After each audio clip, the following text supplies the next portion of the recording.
Welcome to Sleepy Throne's Tales. Tonight's story is a gentle, bedtime retelling of Emperor Shah Jahan and Mumtaz Mahal's enduring love. Breathe in, settle down, and let the Yamuna's hush carry you. Shah Jahan, the Mughal emperor who learned to read the world in domes and careful proportion, paced the palace terrace with a quiet deliberation that made marble seem to answer him.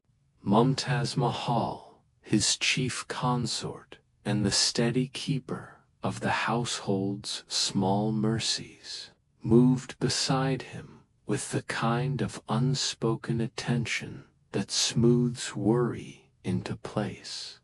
When lamps were trimmed and the last courtiers took their leave, the palace folded itself inward.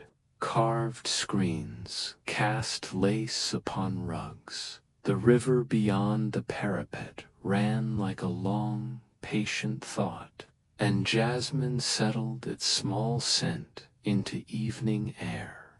In such gentle hours, Shah Jahan's concerns for empire slackened.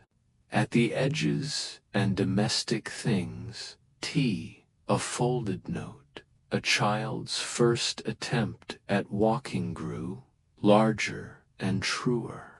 He found that the proportions he once used to measure public works could also measure tenderness, the balance of a day, the weight of a promise kept. Mumtaz shaped the household the way a careful hand mends cloth, not by grand gestures, but by repeated, steady acts. A bowl of warm broth would appear at a pillow when fever rose.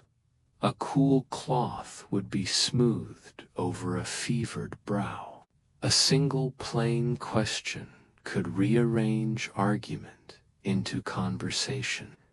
These acts gathered quietly, day by day, until the palace itself felt steadier for them. Where ministers might find the world in laws and proclamations, she found it in a set of habits that kept people whole. They did not meet in a single dramatic hour. Their bond accreted in small meetings, a morning shared over 2 narrow cups of tea, an afternoon when a dispatch waited while a child was soothed, an evening when a poem was read aloud because its line made the day softer. Sometimes they walked the terrace and spoke little. The river's hush seemed to speak for them. Other times they argued gently about a tile or a bench, because even tenderness required attention to detail.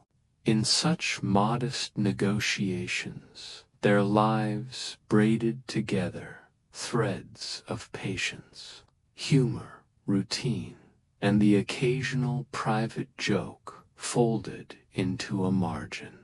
Letters kept absence from becoming too wide. When the emperor traveled for state, folded sheets arrived like steady hands at the edge of his long works mall instructions. A joke tucked in, a pressed flower between lines. He kept those pages in a narrow box and read them until their edges softened. They served as maps of presence across distance. The practical tenderness in those notes taught him that governance and care could be near siblings rather than strangers. One moonlit night, with jasmine drifting and the river gleaming below, they paused at the balustrade and let silence do what speech might have spoiled. There was no need for proclamation. The quiet between them was itself a vow to stay, to tend, and to make small mercies habitual. In that hush, their promise felt as enduring as the marble at their feet, and as soft as the river's slow voice.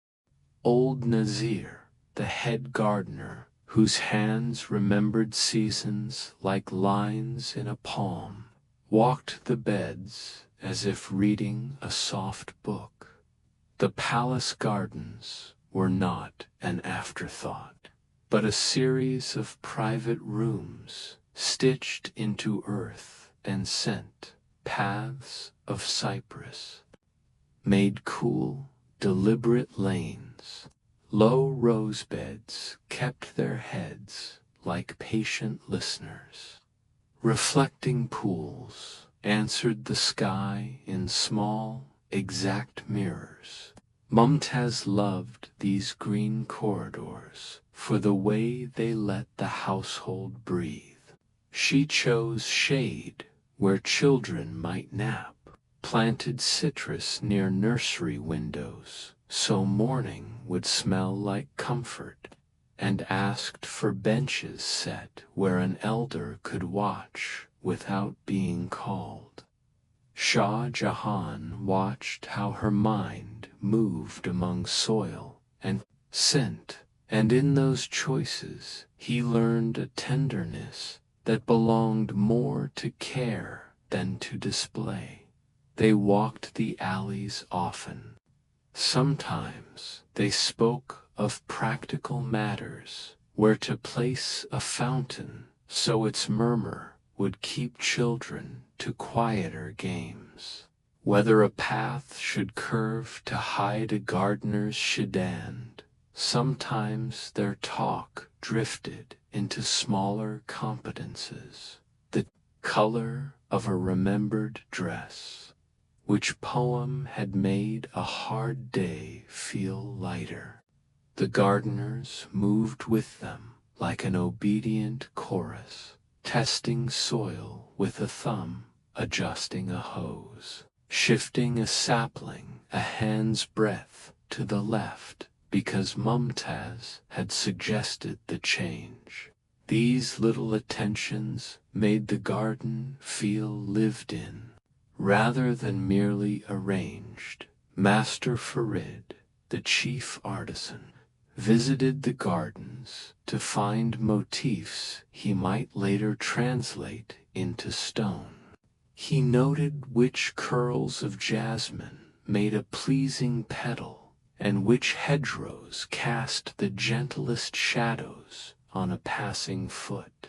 Farid argued softly with old Nazir should a fountain be centered or slightly shy of the path, and Mumtaz's correction usually steered the disagreement toward gentleness.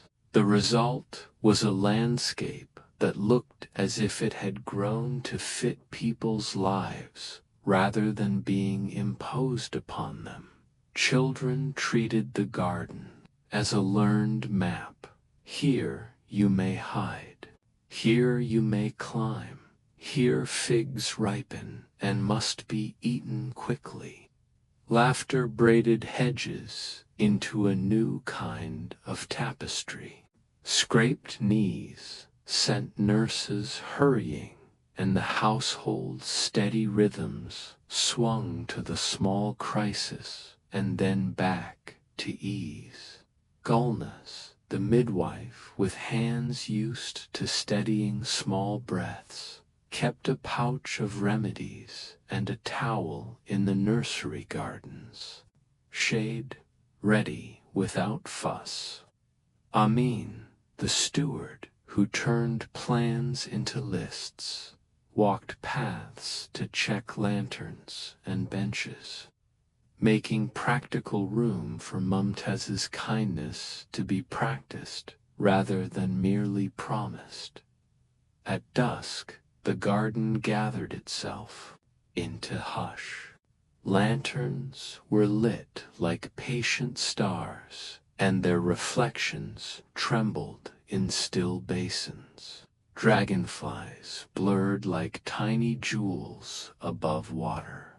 Rahim, the poet who favored a shady seat beneath a tamarind, sometimes read a short verse, and the lines fell among the leaves like petals.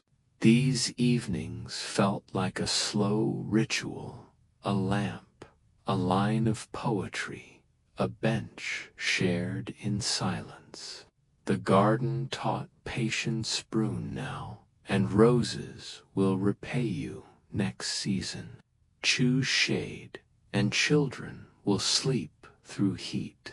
Plant small things, for slow reward. In the quiet rooms of planted earth, the couple learned the grammar of ordinary care.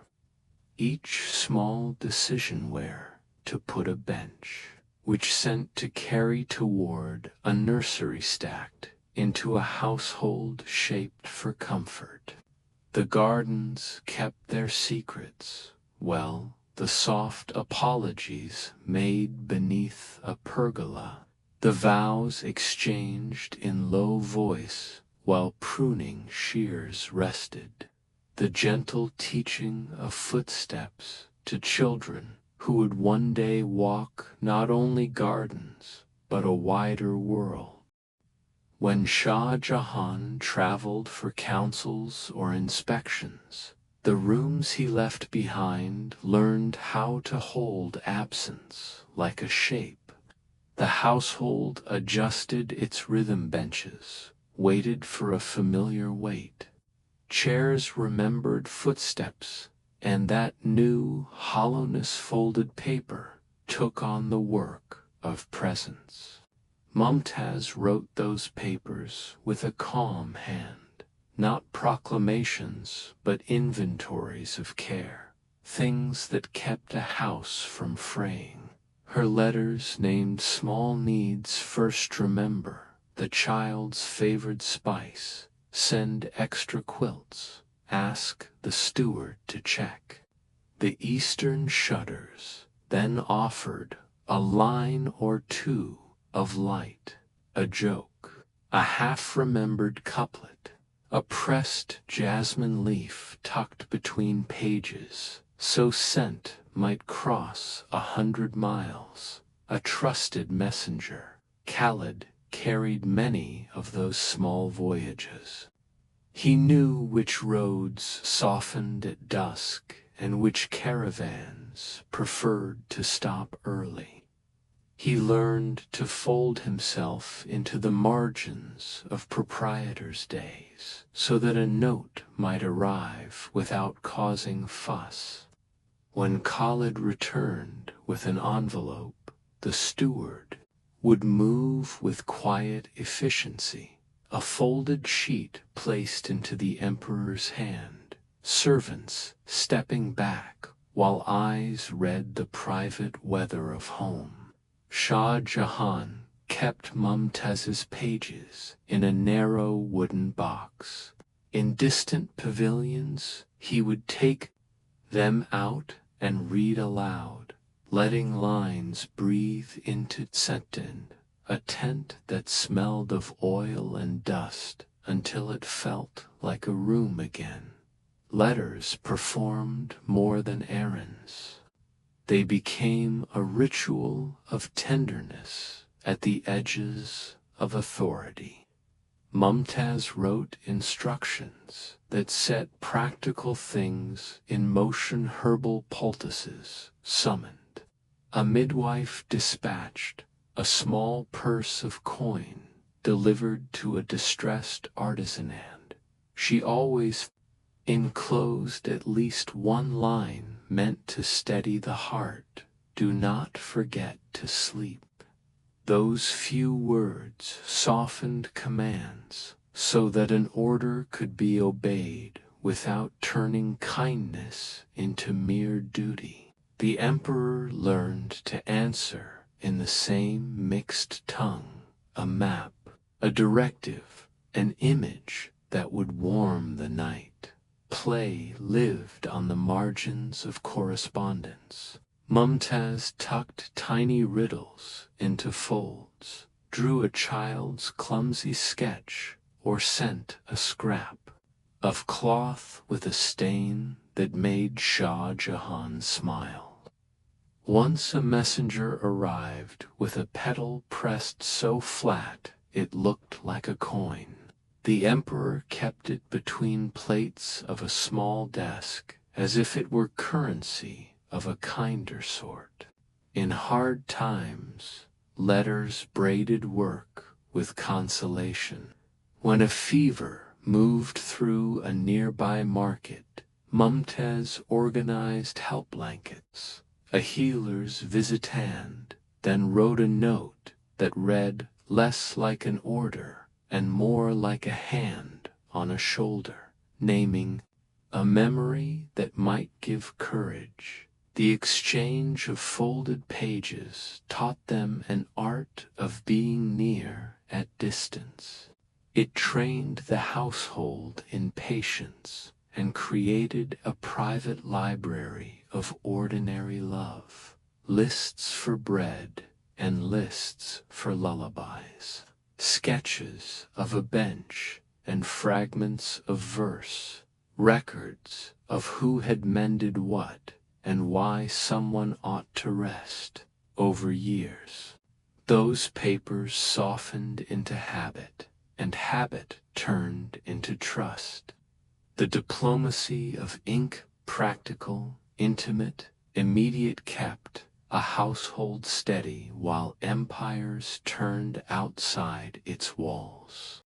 Workshops huddled like small villages beneath the palace eaves, low awnings, shading benches scarred by years of exacting labor. Master Forid, the chief artisan whose fingers knew how to make stone speak, moved among trays of lapis, jasper, and mother of pearl, as if arranging a language. Apprentices bent close to their tasks. A grinder hummed like a steady insect. Chisels tapped a patient rhythm. Here the making of beauty was not spectacle, but slow fidelity's small corrections, repeated until a petal fit its neighbor and the whole seemed to breathe. Shah Jahan came to these rooms not to dominate but to learn. He would stand for long minutes, watching a tiny inlay take form, his hand finding the margin of a sketch as if to feel the page's answer. The emperor's eye for proportion translated easily into craft. He delighted in the way a curved groove would catch morning light, or how a certain stone vein made a leaf appear almost translucent. Yet Mumtaz's voice often reshaped choices more than any grand decree. When she suggested a softer curve, so a threshold would welcome hands instead of intimidate them. Artisans adjusted lines with the same reverence they applied to scripture. Apprentices learned humility through repetition. A single stone might be recut half a dozen times before it fit. A carved petal was filed and tested until its edge aligned with a neighbor, like an old friend settling into place. Farid taught them to listen to, let the chisel and the grain instruct the hand, while Mumtaz taught them to think of touch before praise. Inlay should be warm. Edges should not catch a sleeve. Thresholds should invite a step. Those small human preferences turned ornament into hospitality. The workshop smelled of dust and oil and boiling glue. It tasted of sugared dates when Mumtaz moved through with a small tray. She did not stand in judgment, but offered tea and a word of noticed care. The curve here asks for patience, she might say, and the artisan would smile, steadied by attention that felt less like supervision and more like company. Shah Jahan noticed how praise softened shoulders and made hands steadier. He began to offer thanks that honored process over grand result. At times quarrels rose about a lapis vein's placement, or whether a fountain's motif should mimic a jasmine or a rosebud. The arguments were quiet and precise, resolved by small experiments rather than rancor. Farid would cut a test piece, set it beside the board, and everyone would judge by touch and light. When a trial worked, there was a small ceremony. The master nodded, a thin tobacco was shared, and the apprentice who had steadied a hand received a modest smile that mattered more than coin. Night work had its own hush. A single lamp lit a model dome on a low table. Shah Jahan and Farid would trace shadow and light, while Mumtaz suggested a bench here so an elder could sit, a hedge there so a child could chase without danger. Those adjustments softened designs into habitability. The artisans built permanence that remembered hands and feet, not just eyes. When a finished panel arrived, a petal so fine it looked set to breathe, the workshop exhaled. The satisfaction was small and shared. A polishing cloth moved slowly. A piece was set into its frame, and the group stepped back, as if bowing to a private miracle. In that quiet joy, the palace's grand plans and its private mercies met, translated by skilled hands into forms that would last long after the days. Light had gone.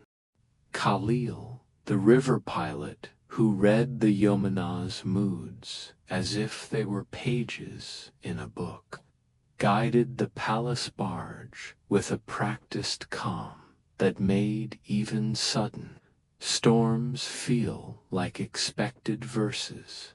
Barges slid along the river like slow rooms that moved. On deck, cushions were arranged beneath a low canopy, and a tray of tea and dates waited on a carved table. Lanterns swung gently at night, and their reflections trembled in the water. Shah Jahan took these trips because the current gave his thoughts room to wander. Mumtaz took them because the river taught speech to loosen and truth to arrive in small, honest shapes. On the water, obligations receded, and the household's private life returned to the fore. A child's request, a new poem, a plan for a small bench in a courtyard. Khalil knew each bend by name and by temperament. He would murmur where the shallows lay at noon, and where a hidden sandbar might lie after heavy rain. The helmsman answered without ceremony, and the barge shifted as if in conversation. Children clustered by the rail, watching fish flash like quicksilver, while attendants mended a frayed tassel or passed a bowl. Mumtaz favored the forward corner, where breeze and shade met. She would smooth a child's hair, note which spice pleased an infant's palate, and speak of gardens she wanted to plant when spring came.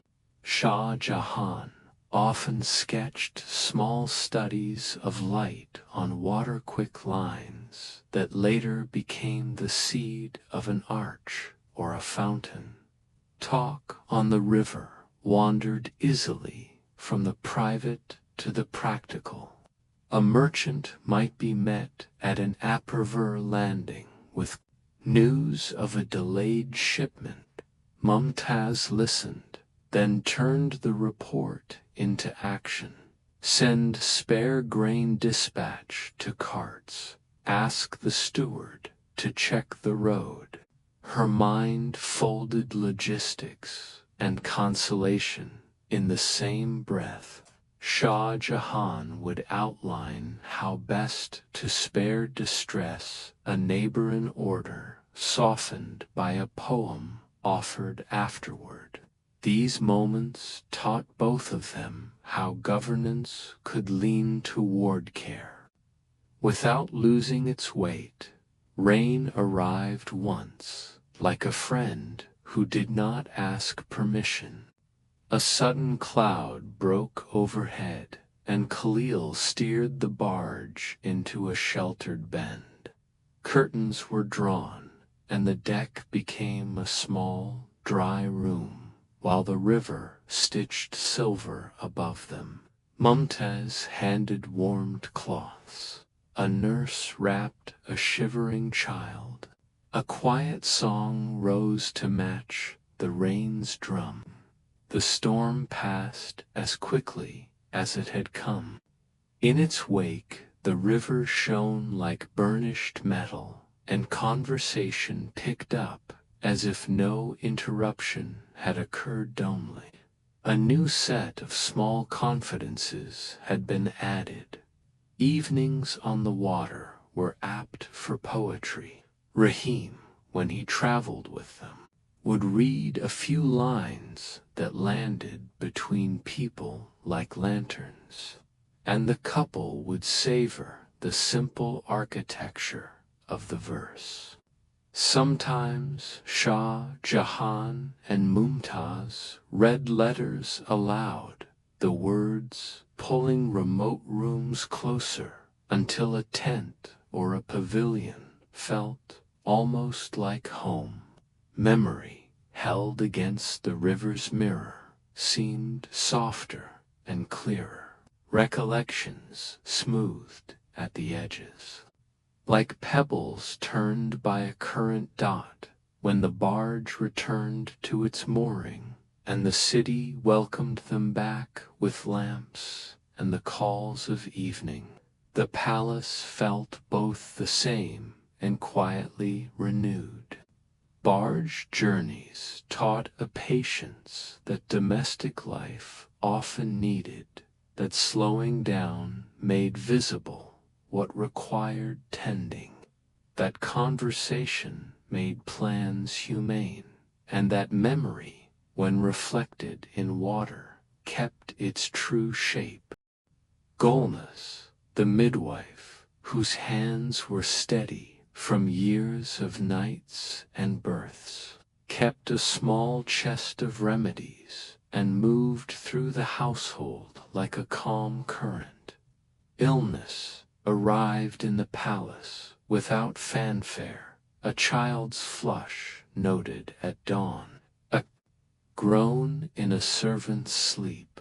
A traveler returned with a fever that worried the steward. When such things came, Mumtaz's courage was the kind that did not call banners but prepared bowls. She sat at bedsides as if tending an altar-cool cloths placed with practiced gentleness.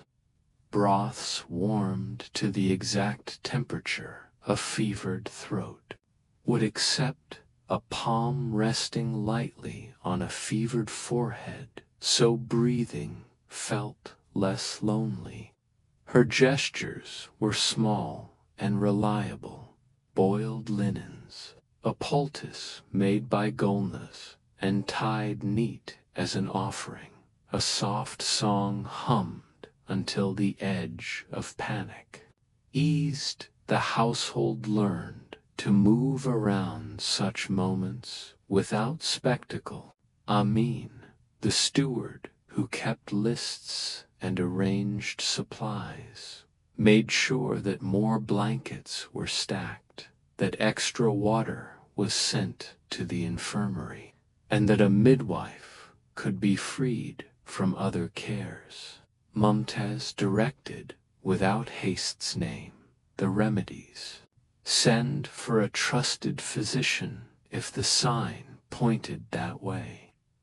Keep gossip from growing, teeth and the staff adjusted as if following a practiced dance. Her instructions were practical and precise. The tenderness came from the fact that each order was a way to keep someone whole, not a duty to be checked off. When a fever touched a child, the nursery settled into a quiet choreography. Pillows were propped, cool compresses moved in rhythm, and Gulnas kept a calm count of breaths. Mumtaz sat facing the small body and spoke soft, steady lines, fragments of verse she knew soothed the mind, remembered jokes that made the child's lids flutter toward sleep. And once, when the fit had passed, she braided a child's hair as if sealing the night with attention. Nurses rotated shifts so none were exhausted. A carved chest of remedies Master Farid had fashioned it with a soft latch was placed in the nearest alcove, so help was always within reach. Her care extended beyond bedsides into the palace's routines, where hot sun made nursery hours perilous. Mumtaz requested a trellis of vines be grown to cast gentle shade. Where corridors were long and echoing, she asked for low benches to be set so a tired neighbor might rest.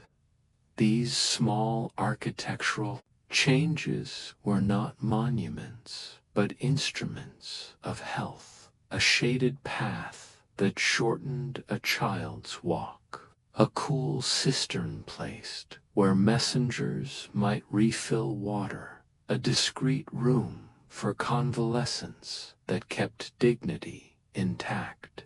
When the head gardener and Master Farid altered plans to make rooms kinder, they were doing more than comfort. They were building care into the palace's bones. Shah Jahan watched and learned.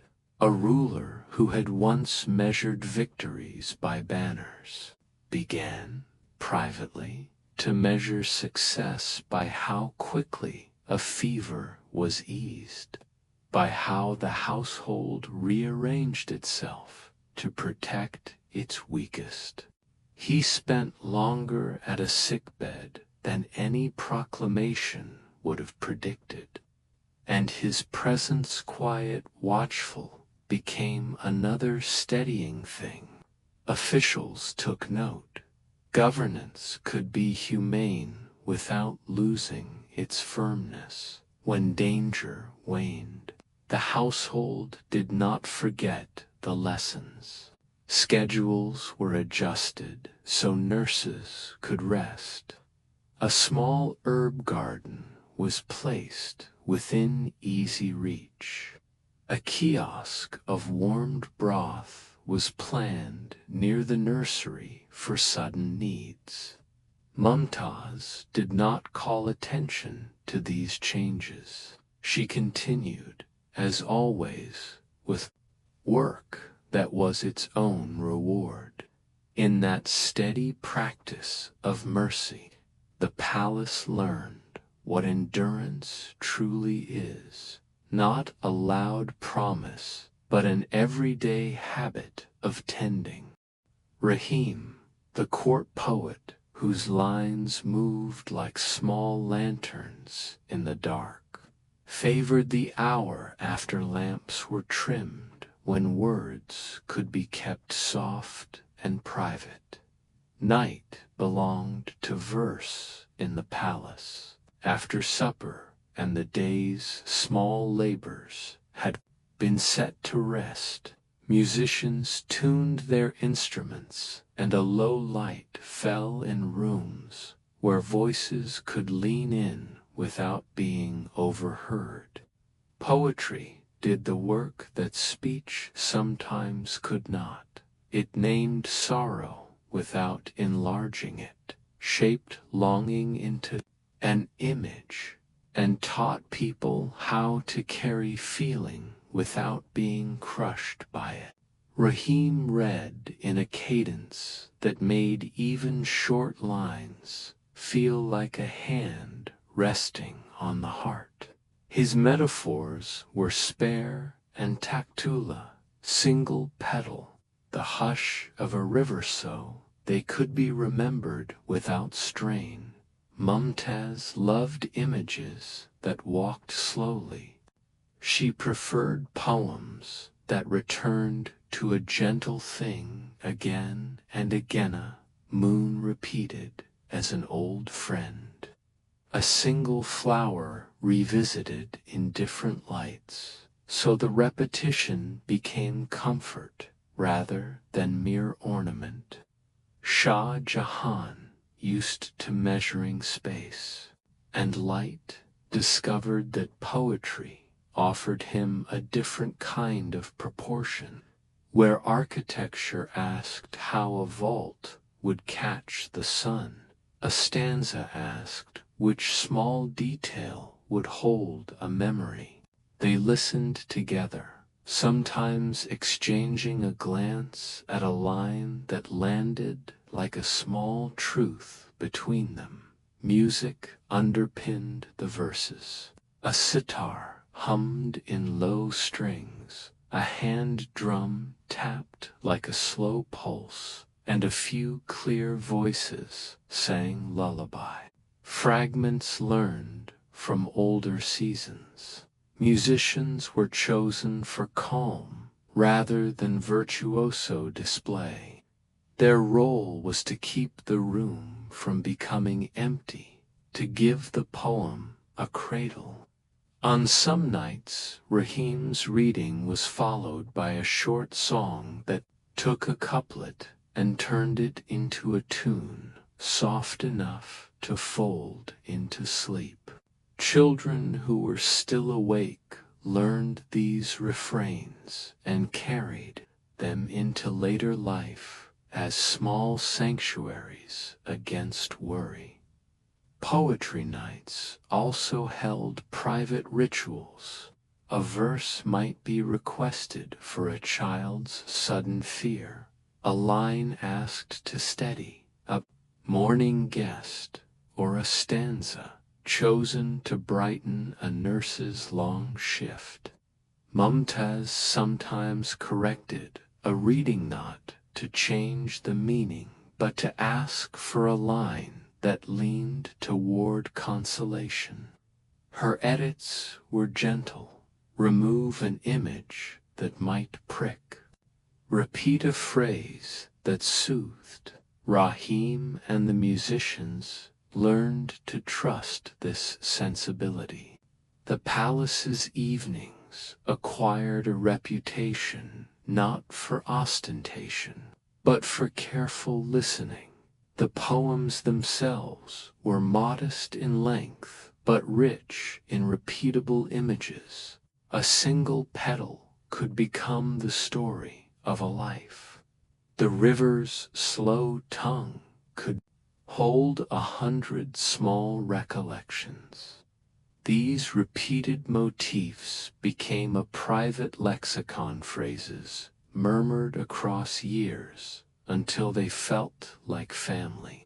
At times, Shah Jahan would request a stanza for an artisan who had worked late.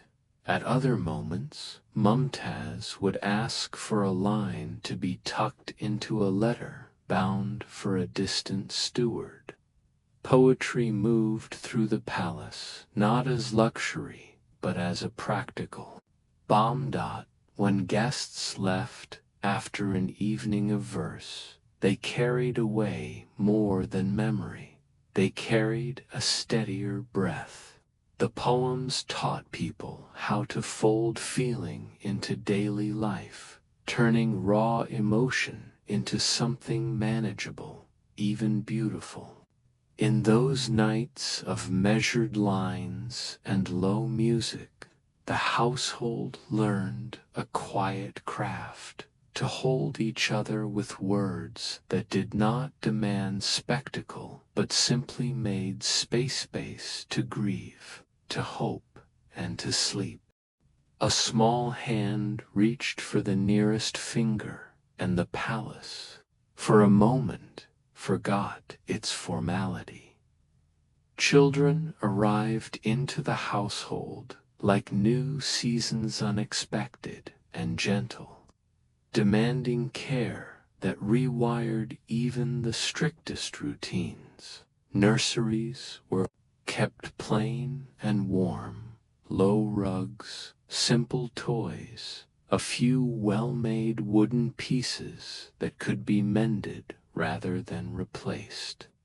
Nurses moved like steady currents through those rooms, watching breaths and weighing soft foods. Gulnaz, the midwife, whose hands had guided many births, kept a calm, ready presence so that parents could be confident in the smallest incidents. When a child's first tentative steps came, the accident of triumph spread fast, laughter, quick applause. Then the careful ceremonies of praise that never felt showy because they were so intimate. Mumtaz tended these moments with the same practical tenderness she used in every other corner of the household. She taught children that patience had a face. Wait for the chair to steady you. Take a breath and try again. She named small victories as if they were chapters in a daily book. Shah Jahan watched these lessons and learned humility in the measurement of steps rather than of walls. A ruler who had been schooled in domes found new delight in guiding a small foot over an uneven tile. He would, when no one expected it, clap the loudest, then hide the fact behind a quiet smile, so the child would not grow proud beyond measure. When the first confident stride was made a wobble, a grip found, a delighted tumble, celebration followed without excess. There would be a bowl of sweet rice arranged near the nursery, a simple string of marigold for a tiny head, a short tale told by an old storyteller who improvised lines to fit the child's small mischief. Servants and artisans alike eased there, work to attend the moment. Master Forid paused his carving. Old Nazir nodded from a distance, as if to bless the garden where the child liked to wander. Amin, the steward, quietly made sure that a spare set of clean clothes and a favored toy were at hand, so the celebration could be quick and sure.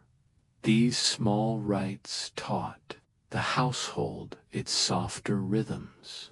A child's first step was not merely an event for a family. It steadied the whole palace into gentleness for a day. Neighbors who came with congratulations were met with a controlled warmth, plates shared, small comforts offered, because Mumtaz shaped public display into private generosity. Even the way the garden was adjusted afterward mattered. A low bench shifted to offer shade where tiny feet now marched. A fallen stone reset so the nursery path would be safer next time. There were practicalities woven into the joy.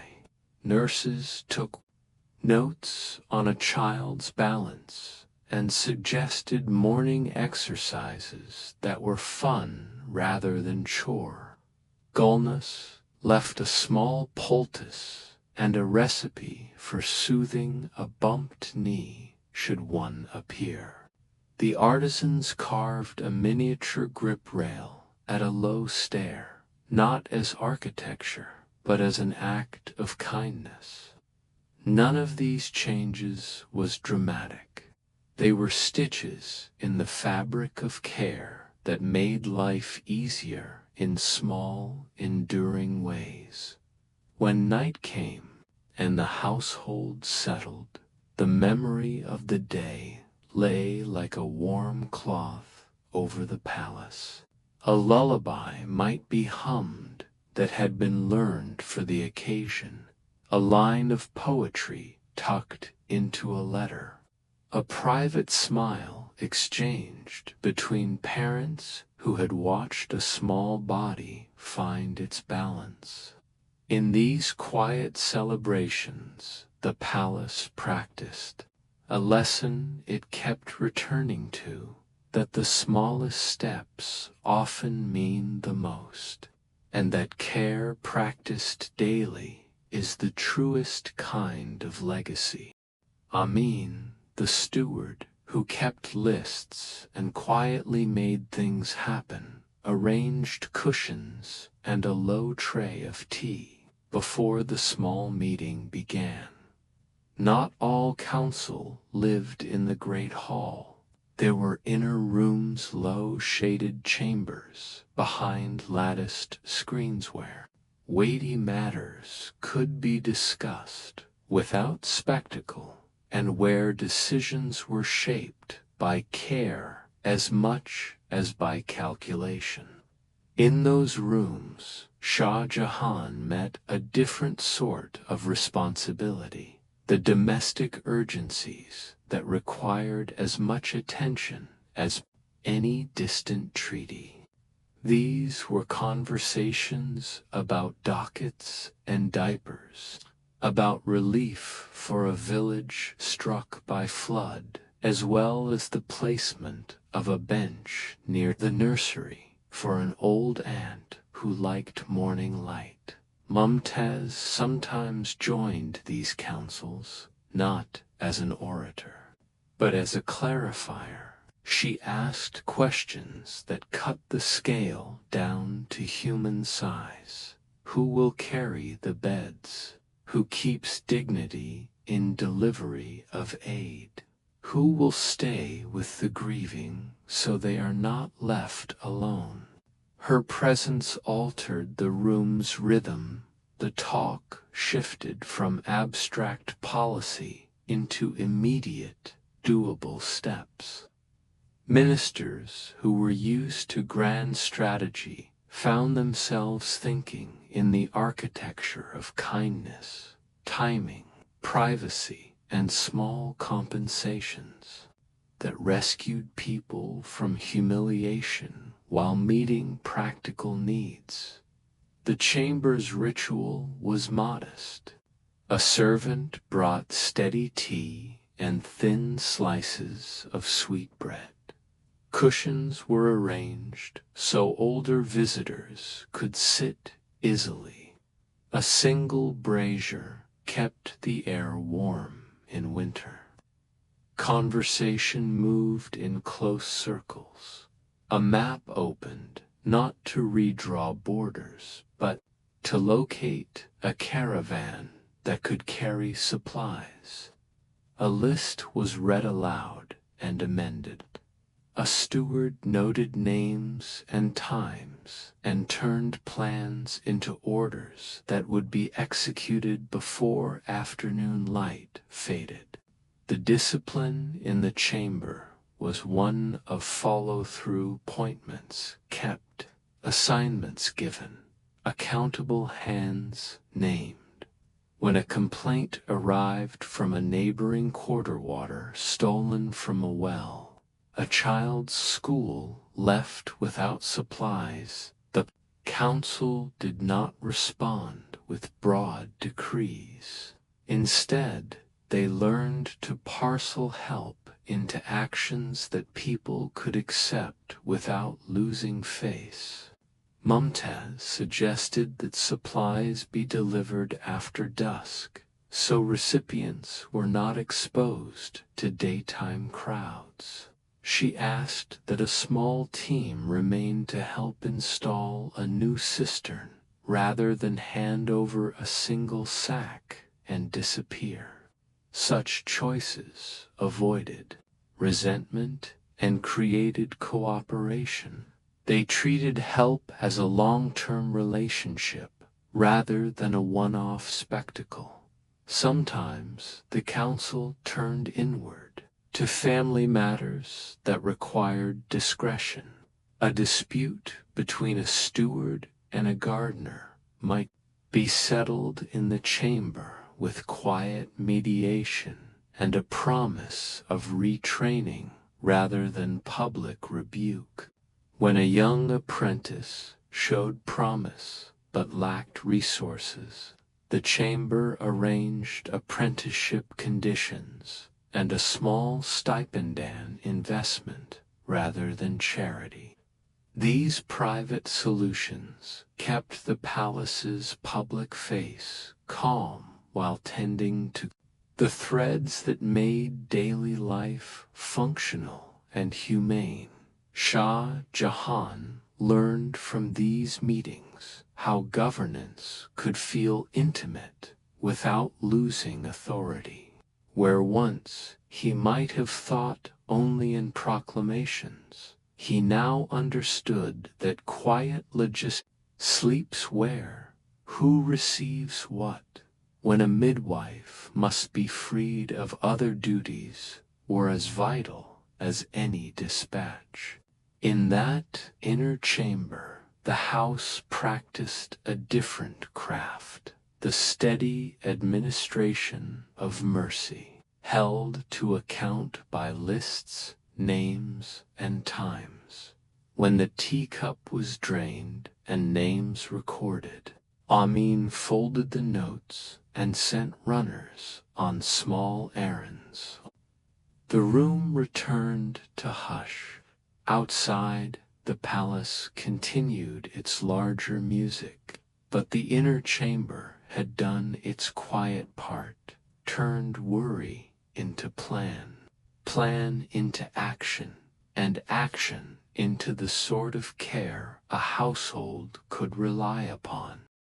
A model dome sat on a low table like a small island of promise, its tiny arches catching lamplight, while a dozen pairs of hands debated the slightest curve. Plans advanced here, not by proclamation, but by patient conversation and the steady work of many hands.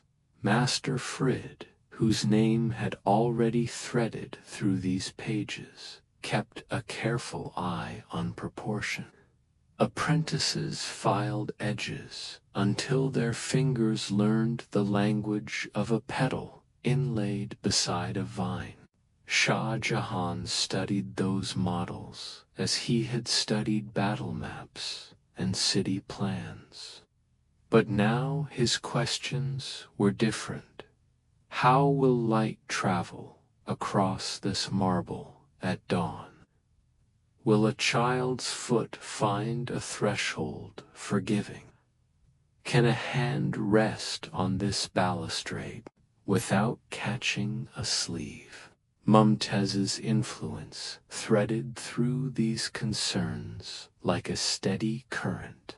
Her suggestions round a ledge here, soften a step there, moved designs from the heroic toward the habitable. The artisans translated living choices into stone.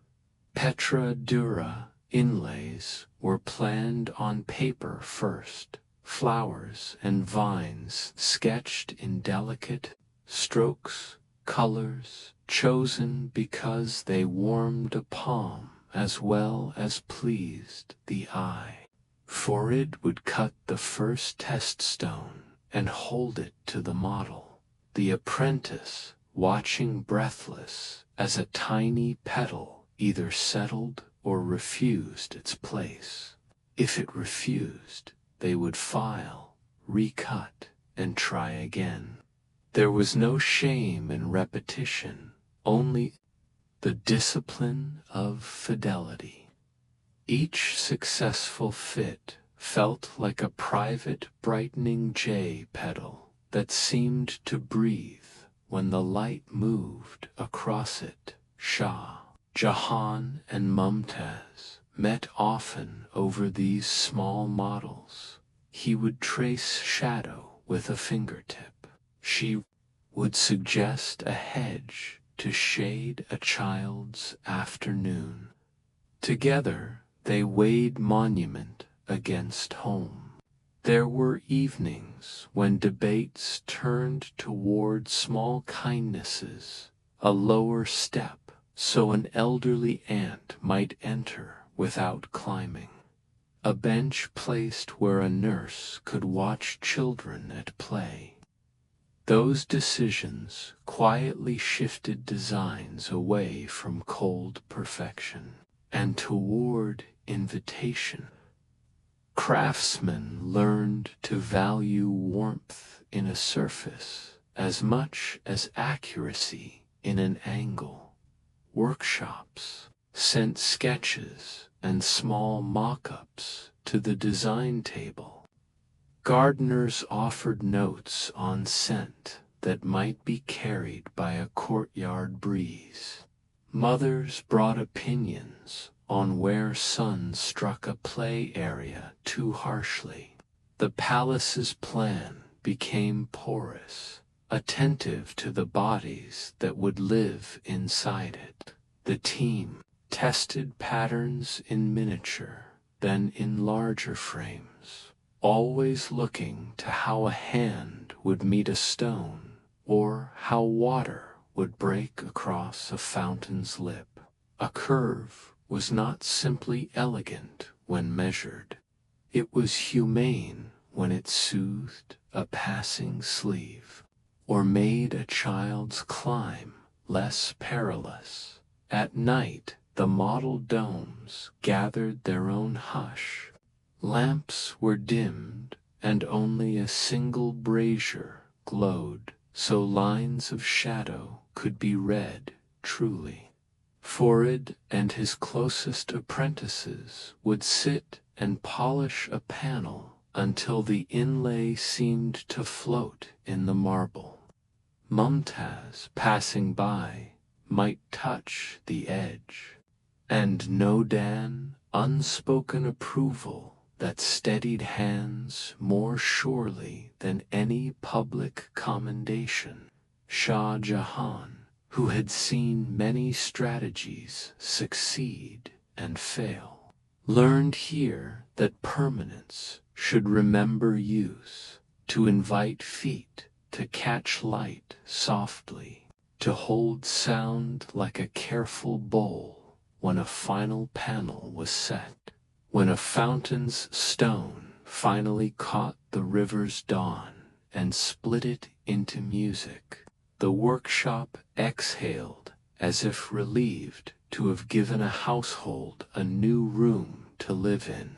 The designs were not simply ornament. They were a way to make lasting the small mercies practiced daily, thresholds that welcomed, benches that waited, channels that carried coolness into hot afternoons. In that careful shaping of stone, the palace learned to translate devotion into form, to make permanence gentle, and to let architecture remember the particular habits of those it sheltered.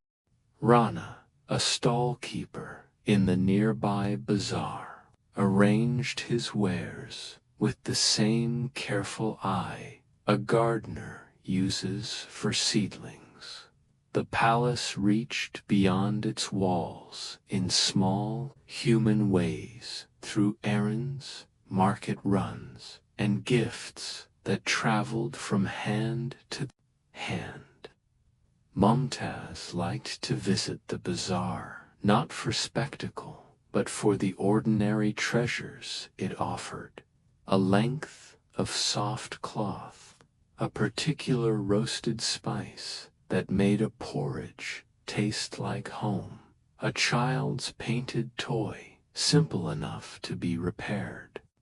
Many times over, Shah Jahan seldom came himself, but when he did, he liked the clarity of the market's small economies. Here a bargain, there a story, and always the honest commerce of daily life that palace plans rarely registered. Rana folded a bolt of indigo to show its grain and offered a cup of sweet masala tea to anyone who paused. He knew which cloth would wear well under a child's shoulder, and which dye would keep color when washed. Artisans and servants bought from him because his eyes saved them trouble later.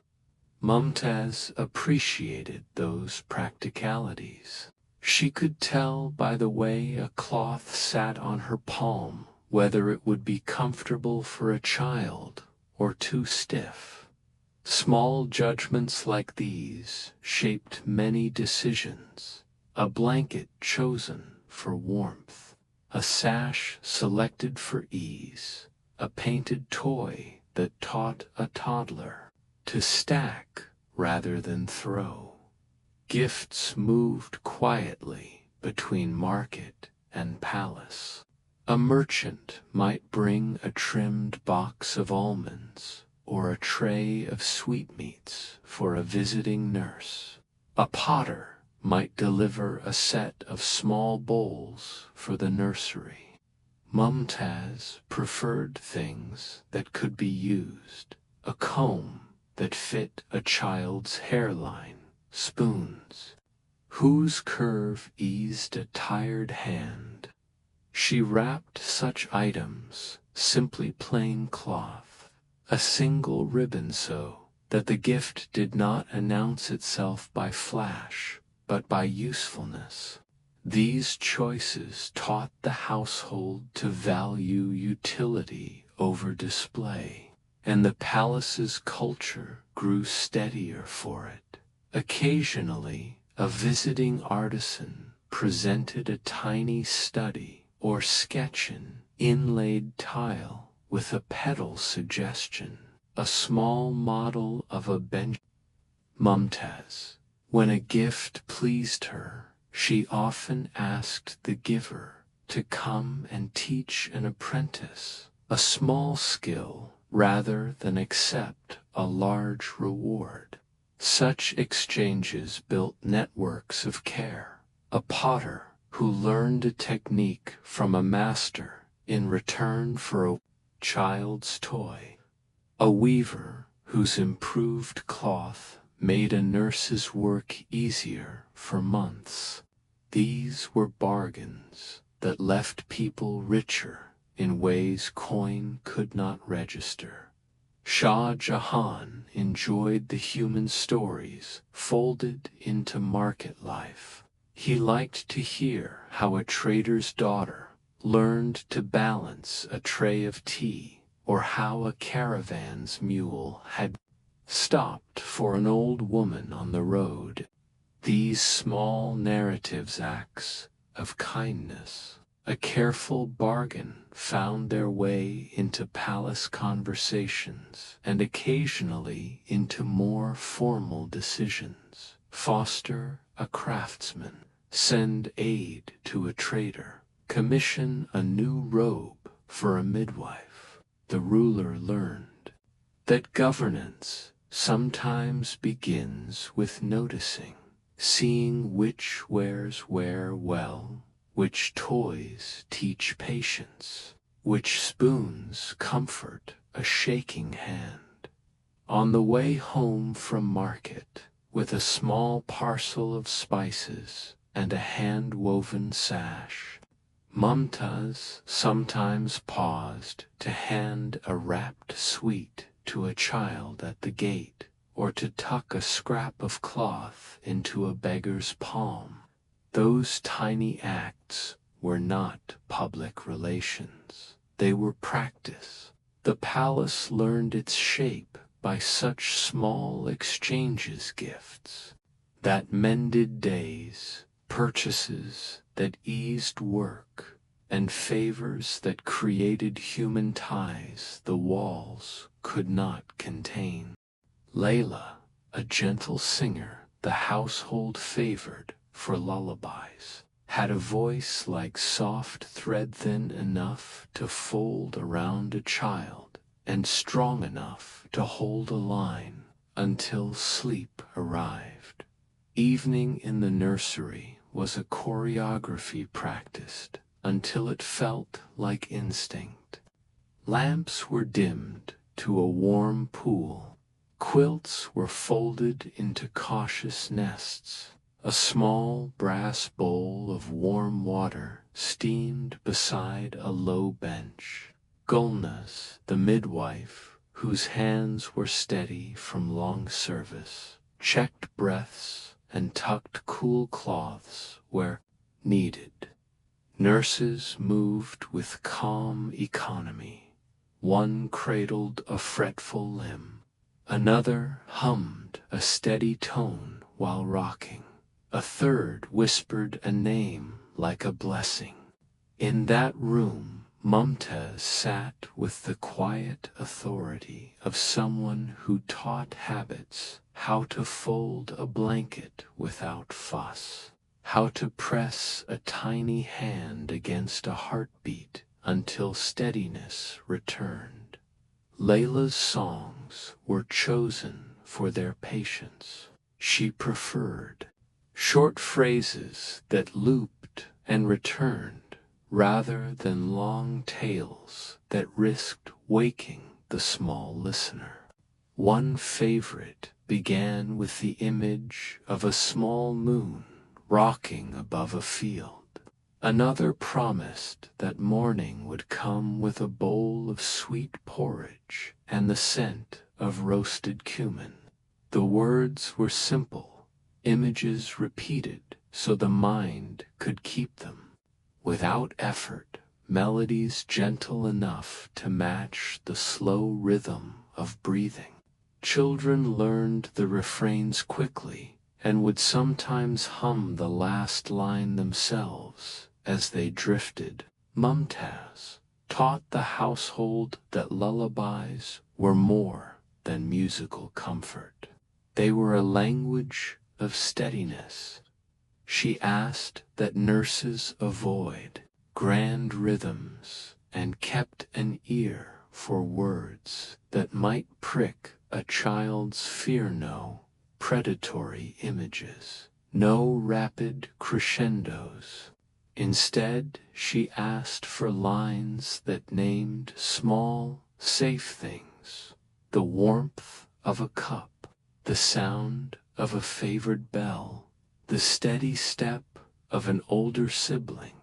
The songs became part of routine, a certain stanza for fever nights, another for storms, a short, nonsense chorus for teething miseries.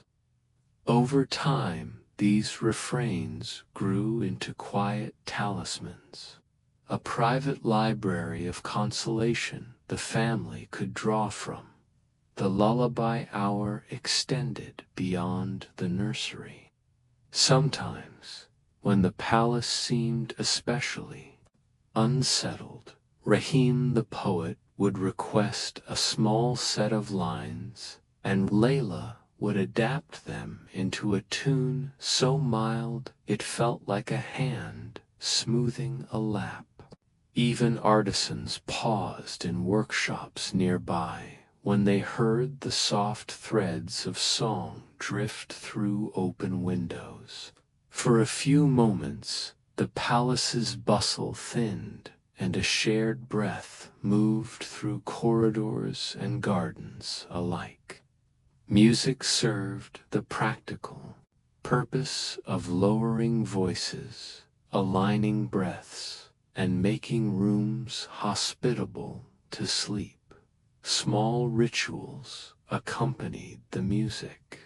A nurse might rub a diluted jasmine oil on a child's temples.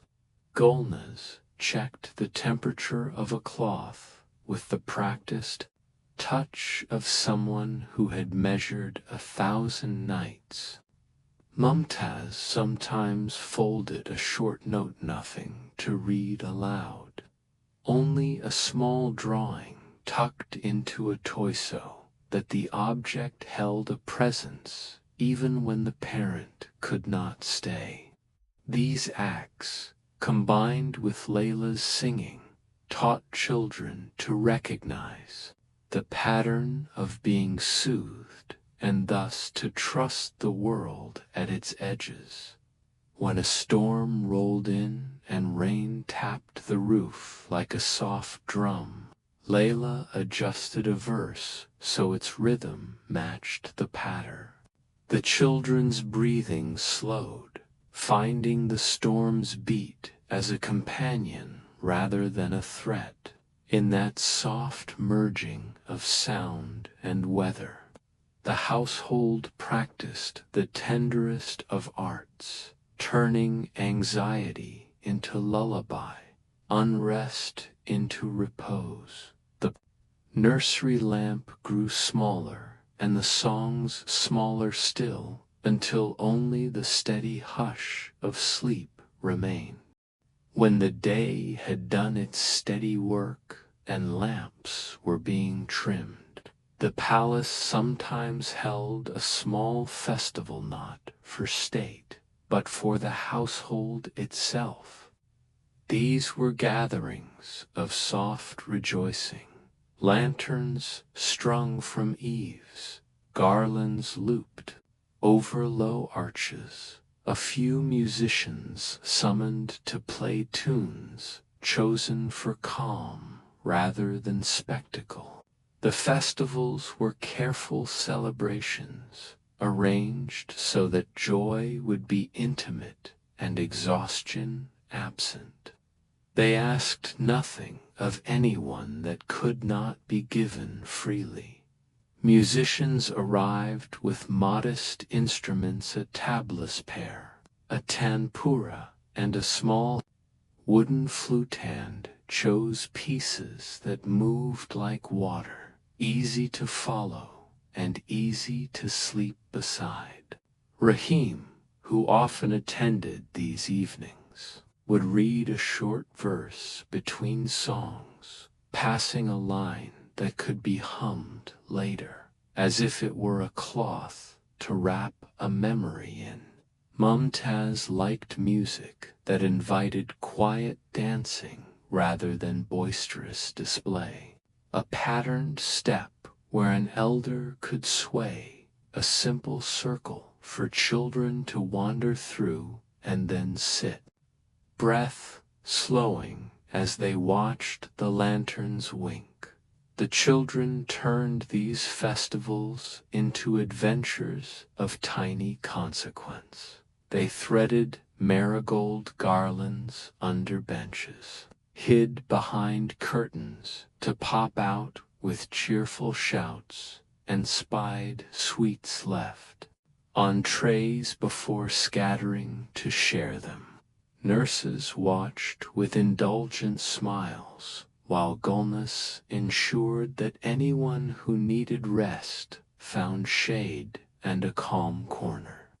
Amin kept a careful eye on logistics where extra mats should be laid, which lanterns needed oil so the evening could be gentle without sudden needs interrupting its pace.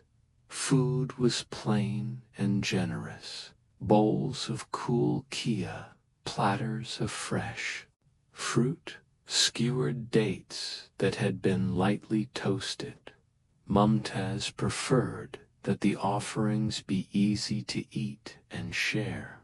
Nothing required elaborate ceremony. When a small gift arrived, a painted toy from the bazaar, a sprig of rosemary tied with a scrap of cloth, she accepted it as part of the evening's quiet economy. Kindness exchanged, not displayed. Craftsmen sometimes set aside their tools to sit on low steps and taste food prepared for them. The scene wrapped those who worked into the household's calm instead of leaving them at its margins. Conversations at these festivals tended toward smallness that felt large. A neighbor's good harvest, a child's new word, the successful repair of a beloved door. Even ministers who happened to be present leaned into ordinary talk and found their tone softened by the night's small rituals. Mumtaz moved through the gathering with an eye for who might like a stool brought closer, who might prefer a small bowl warmed by the brazier. Her gestures were discreet and offered cup, a retied garland so that gratitude could be private and returnable. At the festival's close, a brief procession threaded the courtyard. Children carrying lanterns walked between benches, while elders clapped once in time, a simple cadence to mark the evening's end. The procession did not shout its purpose. It simply wound back to doors and alcoves, and people drifted away to their rooms with a lighter breath. The palace settled after the small rejoicing, as if eased by the reminder that joy could be practiced quietly and often. When a fevered week arrived in the city, the palace did not thunder with alarm. It arranged itself into a small, efficient hospital where people's dignity mattered as much as their care. Gulnaz, the midwife, whose hands had been steadied by countless nights, organized the infirmary with a calm that made the work feel as ordinary as sweeping. Beds were shifted into a cool annex beneath a shaded veranda. Clean linens were folded in neat stacks. A low brazier hummed gently so that medicines could be warmed without fuss. Nurses moved like rehearsed breath. One took temperatures, another fetched broth, a third sat with a hand on a wrist. Mumtaz oversaw these arrangements without spectacle, calling names, noting needs, and asking precise questions that turned worry into a checklist that could be completed. Amin, who kept the households. Many lists became a quiet conductor. He sent word to nearby merchants for extra firewood, arranged for a potter to bring boiled water vessels, and asked the steward of the kitchens to prepare a simple, steady menu of rice, soup, and light stews. Where panic might produce noise, his tidy orders made resources appear as if by thought. Mumtaz trusted him to carry the plan into action. He trusted her to see what the lists could not, that a visiting gardener needed a cot rather than a meal, that a visiting craftsman must not be exposed to a crowd. The palace's artisans contributed in their own way. Master Frid fashioned a shallow basin with a soft lip so that water could be cooled and measured without splashing. And an apprentice carved small wooden cradles with ventilated sides for those who needed a quiet place to rest. These were practical objects shaped with care. They made the infirmary feel less like a ward and more like a well-tended room. Mumtaz asked for a small shelf near each bed where a folded letter or a pressed flower could be kept. Tokens that made recovery a social thing rather than an isolated one. Care itself was a choreography of small attentions. Nurses rotated so that none were exhausted. Golness taught a younger attendant how to check for the subtle change in breathing that means a night is turning toward ease. Mumtaz moved from bed to bed, carrying warmed broth, a wet cloth, a whispered memory of a pleasant market morning, anything that would steady a pulse or ease a trembling hand. She insisted that ward rounds be quiet and brief, that doctors speak plainly and spare the family any unnecessary fear. Presence, she believed, was an instrument of medicine as useful as any poultice when a severe case arrived. The palace called a physician who worked with a steady probe and a softer manner. He prescribed measures. Mumtaz arranged a cool tent, lowered for air, a poultice of crushed herb applied at night, a nurse at the bedside to count breaths until dawn. The household kept watch, not out of duty alone, but out of the kind of loyalty that builds when people see care practiced well. The small decisions: who sleeps nearest, which window opens a little to the breeze, made the difference between dread and endurance. Recovery changed the palace's arrangements in subtle ways. Extra blankets found permanent places in the nursery. A small chest for remedies was adopted into common use near the courtyard. Gardeners planted more shade where midday light had been harsh. The work of healing left its marks not only on the bodies it tended, but on the household's routines. Schedules adjusted, lists rewritten, benches shifted. Mumtaz did not announce these changes. She simply made them, and the house folded around them with the ease of habit. The first light of day moved through the palace like a careful hand, unraveling night and setting small things right. Shah Jahan rose before the household. He liked the quiet hours when the world still seemed undecided and a single choice, to walk, which page to open felt like an offering. He took the private garden as his early room, a narrow plot arranged like a thought, clipped hedges, a few patient citrus, a low marble bench that caught the sun at the precise hour he favored. Dawn. In that garden was a soft ceremony. Dew beaded on rose petals, and the air smelled of cold earth and citrus blossom.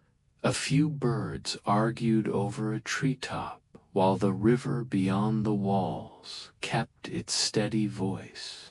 Shah Jahan walked with bare shoes on the cool stone, letting the measured geometry of paths remind him that small regularities could heal a hurried mind.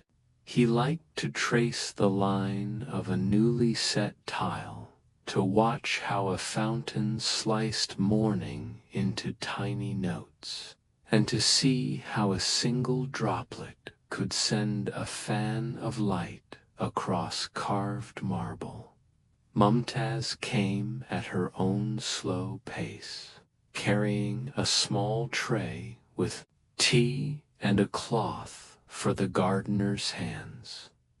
She moved not to hurry the morning, but to share it. On such visits, she chose a bench whose back was shaded so the hour would warm gradually. Their conversations in the garden rarely demanded policy. They were the exchanges of people who had practiced attention, which sapling needed a stake, where a new hedge might shelter a toy left by a child, whether a bench should be moved a hand's breadth to catch better sun. In these small debates, each concession was a soft proof that the house's large projects could learn from its private rooms. Old Nazir appeared before the gardener's usual sunrise, sleeves rolled, fingers still marked by last night's soil. He offered the emperor a stem to test and showed Mumtaz where the soil had drained too slowly.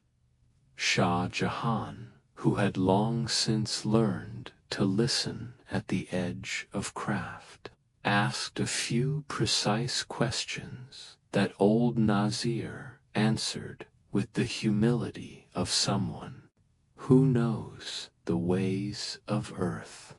Mumtaz suggested a simple fix: thin a patch, move a sapling, lay a shallow channel so the next rain would not pool where roots needed air.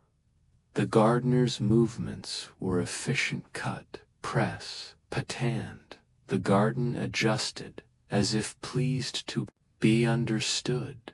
These quiet mornings also held small lessons in patience.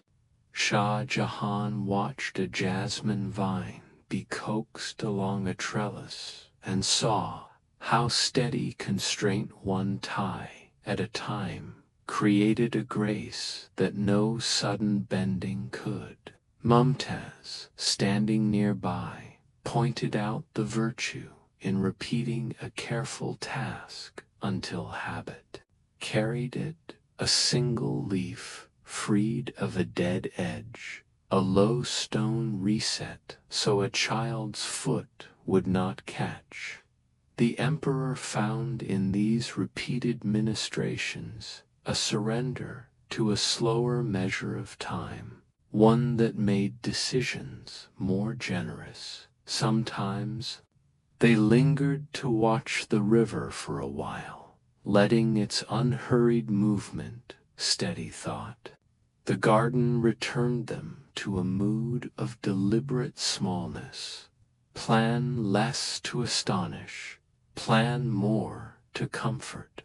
When they left the garden, the rest of the palace seemed to breathe easier. The rooms warmed by morning and by the small, decisive acts that had been performed before most eyes opened. Those dawns, habitual, modest, attentive, kept the heart of the household healthy in ways proclamations never could. The palace's great hall held its pageantry for state, but the work that steadied everyday life often happened in a smaller, quieter room where matters were weighed with the same care as currency. Here, behind a carved screen, decisions about people who would receive relief, which workshop needed wood, whether a nurse could have a day off, were handled with an attention that made them feel important without turning them into spectacle. Amin, the steward, who kept lists and turned intentions into action, arrived before anyone else, spreading a narrow ledger across a low table. He read aloud what the day required: a caravan delayed by rains, a school in a neighboring quarter that needed new slates, an artisan who had fallen ill and would need help. His voice was matter of fact, his notes precise. The room bent its ear because his records made follow-through possible. The ritual was modesty poured from a small pot, cushions arranged for comfort, a brazier if the morning was cool, but the judgments reached their shape, the household's shape. Shah Jahan listened with the same appetite he brought to maps. He considered each item not only as ruler, but as someone learning to make public care private and compassionate. Could relief be scheduled in the quiet of night to preserve dignity? Would a small stipend given privately revive an artisan's tools without shaming his family? He asked questions that turned plans into practices. Who would deliver the aid? How to ensure the recipient could maintain pride?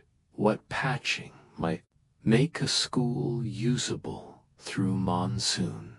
The answers were practical, often small, and always measured. Mumtaz leaned forward when the matters touched the household's fabric. Her suggestions favored discretion and human ease. Arrange for a midwife to accompany delivery so the mother need not travel alone. Set aside a spare cot for a visiting elder rather than ask her to sleep with strangers. Schedule work so nurses received a proper rest between shifts. Her interventions softened logistics into humane gestures. Ministers learned to weigh policy against privacy. They began to see that help delivered with care was more likely to be received and sustained. The chief minister, when present, supplied the legal frame: tax, relief, permissions to move grain, the names of merchants who could be trusted for discreet deliveries.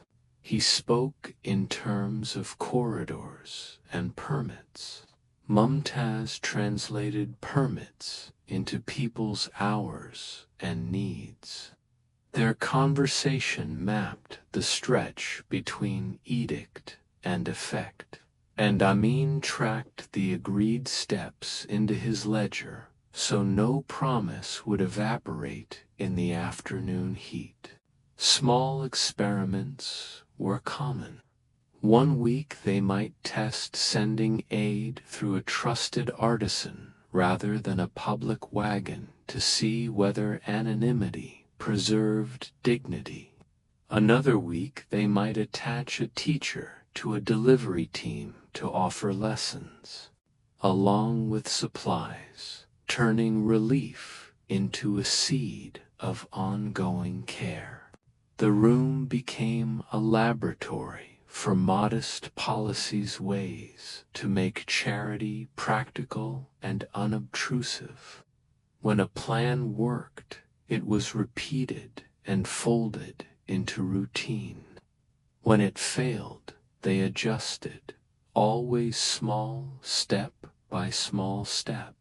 Decisions were always followed by assignment.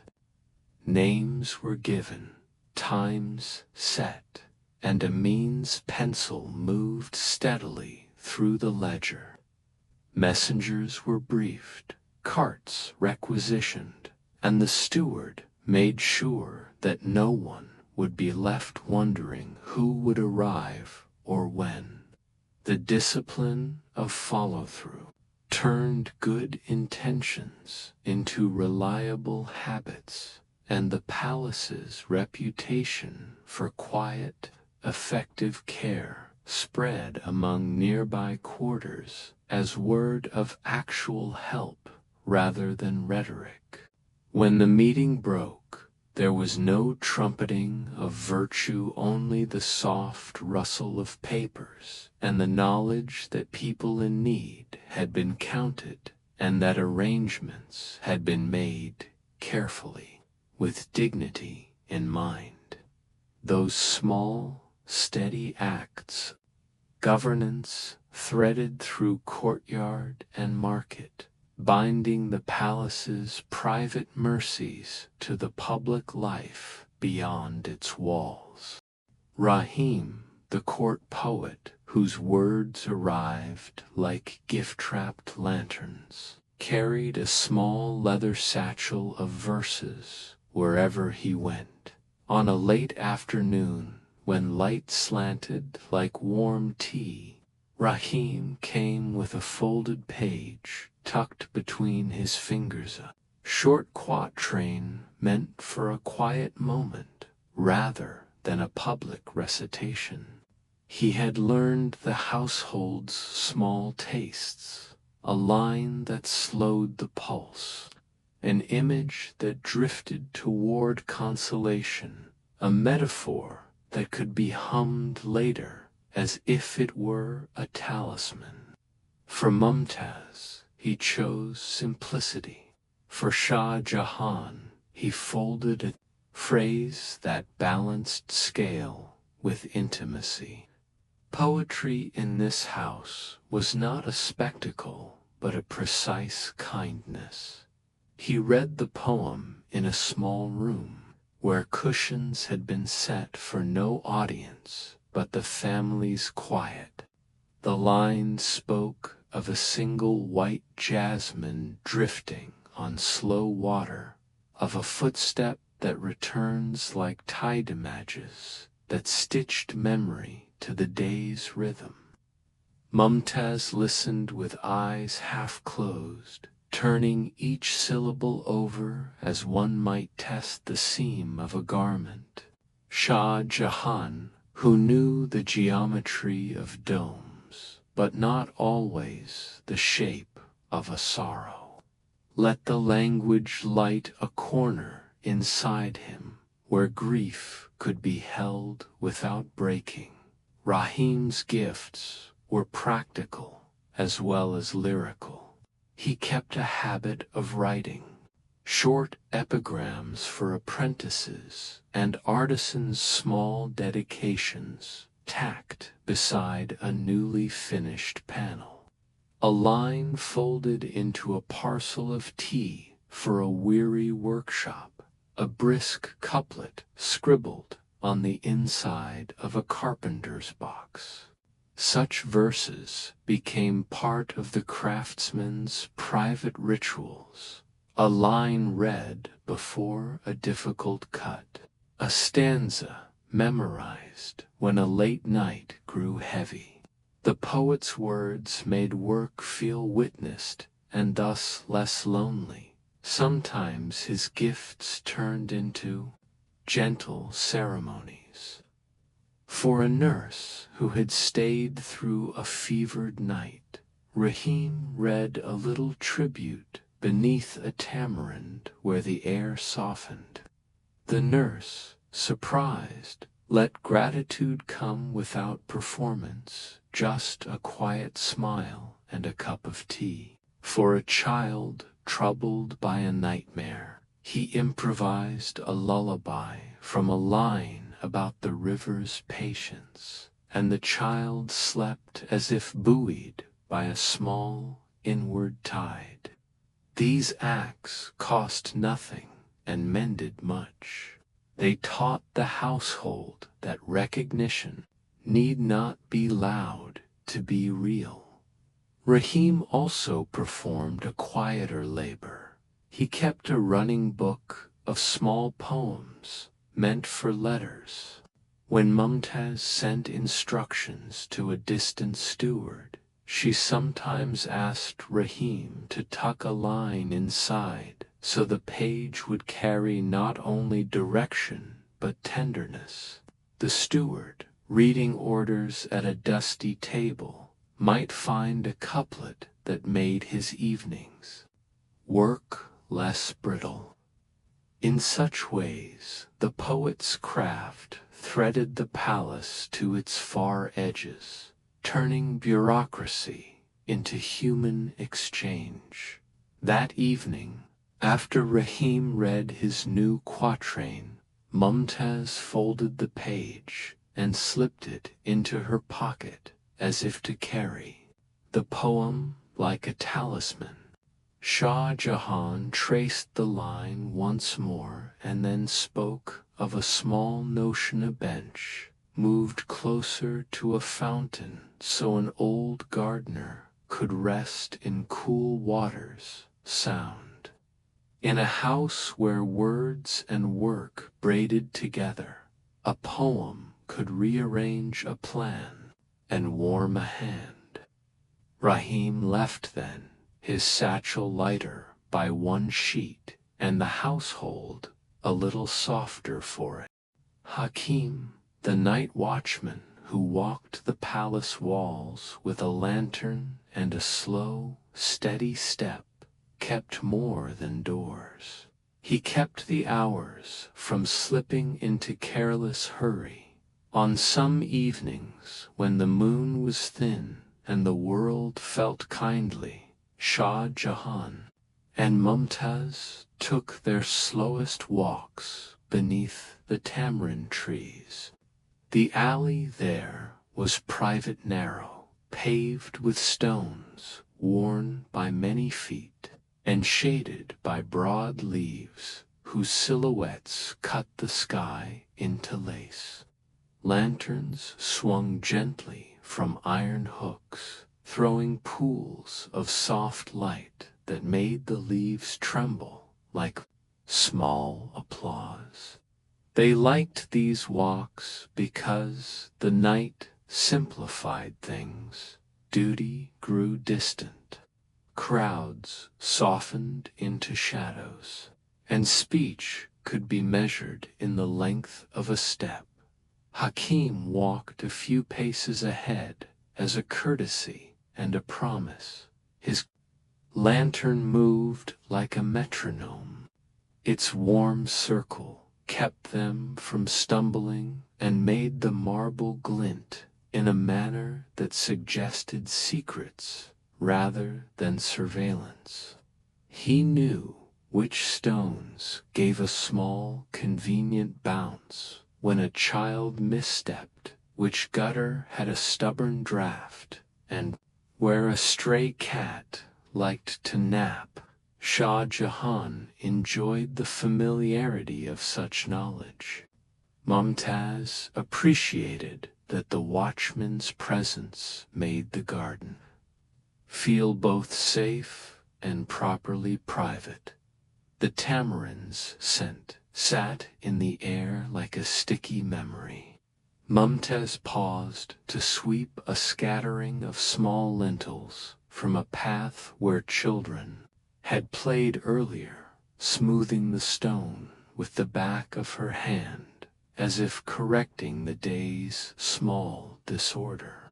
Shah Jahan watched her fingers move, the same attention he later gave to architectural lines, and smiled at how closely craft and care resembled one another.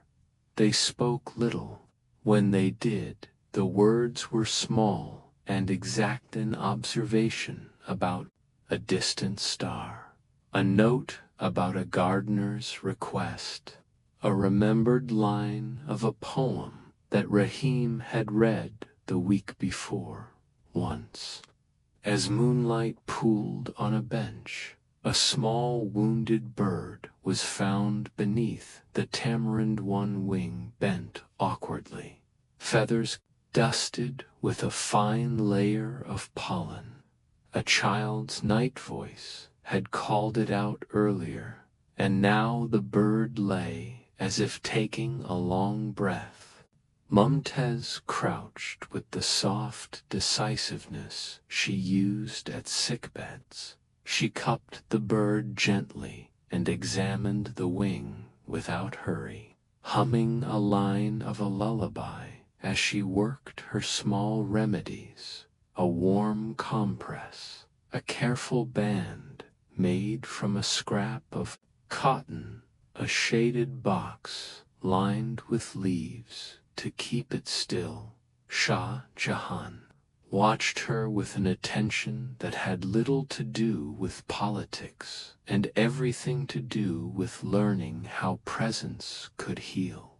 He fetched a tiny box, set it by Mumtaz's knee, and held the lantern while she moved. Hakim stood close, ready to fetch Gulnaz or a nurse if the wound proved grave. But he did not interrupt the hush that had settled over the three of them. The bird shivered, then stilled. The lantern's circle seemed to hold a smaller world within it. They left the bird in a quiet corner near the gardener's shed, where old Nazir could check on it by dawn. Walking again, Mumtaz spoke about how small acts accumulate, that a cooled cloth, a mended feather, a bowl of warmed water are deposits made into a household's trust. Shah Jahan replied with a thought about permanence. Not only the marble you set for the world to see, but the thresholds you ease for daily life. Their conversation moved like the path measured, thoughtful, accepting that not every question needed an answer immediately. Hakim's lantern bobbed as they reached the terrace.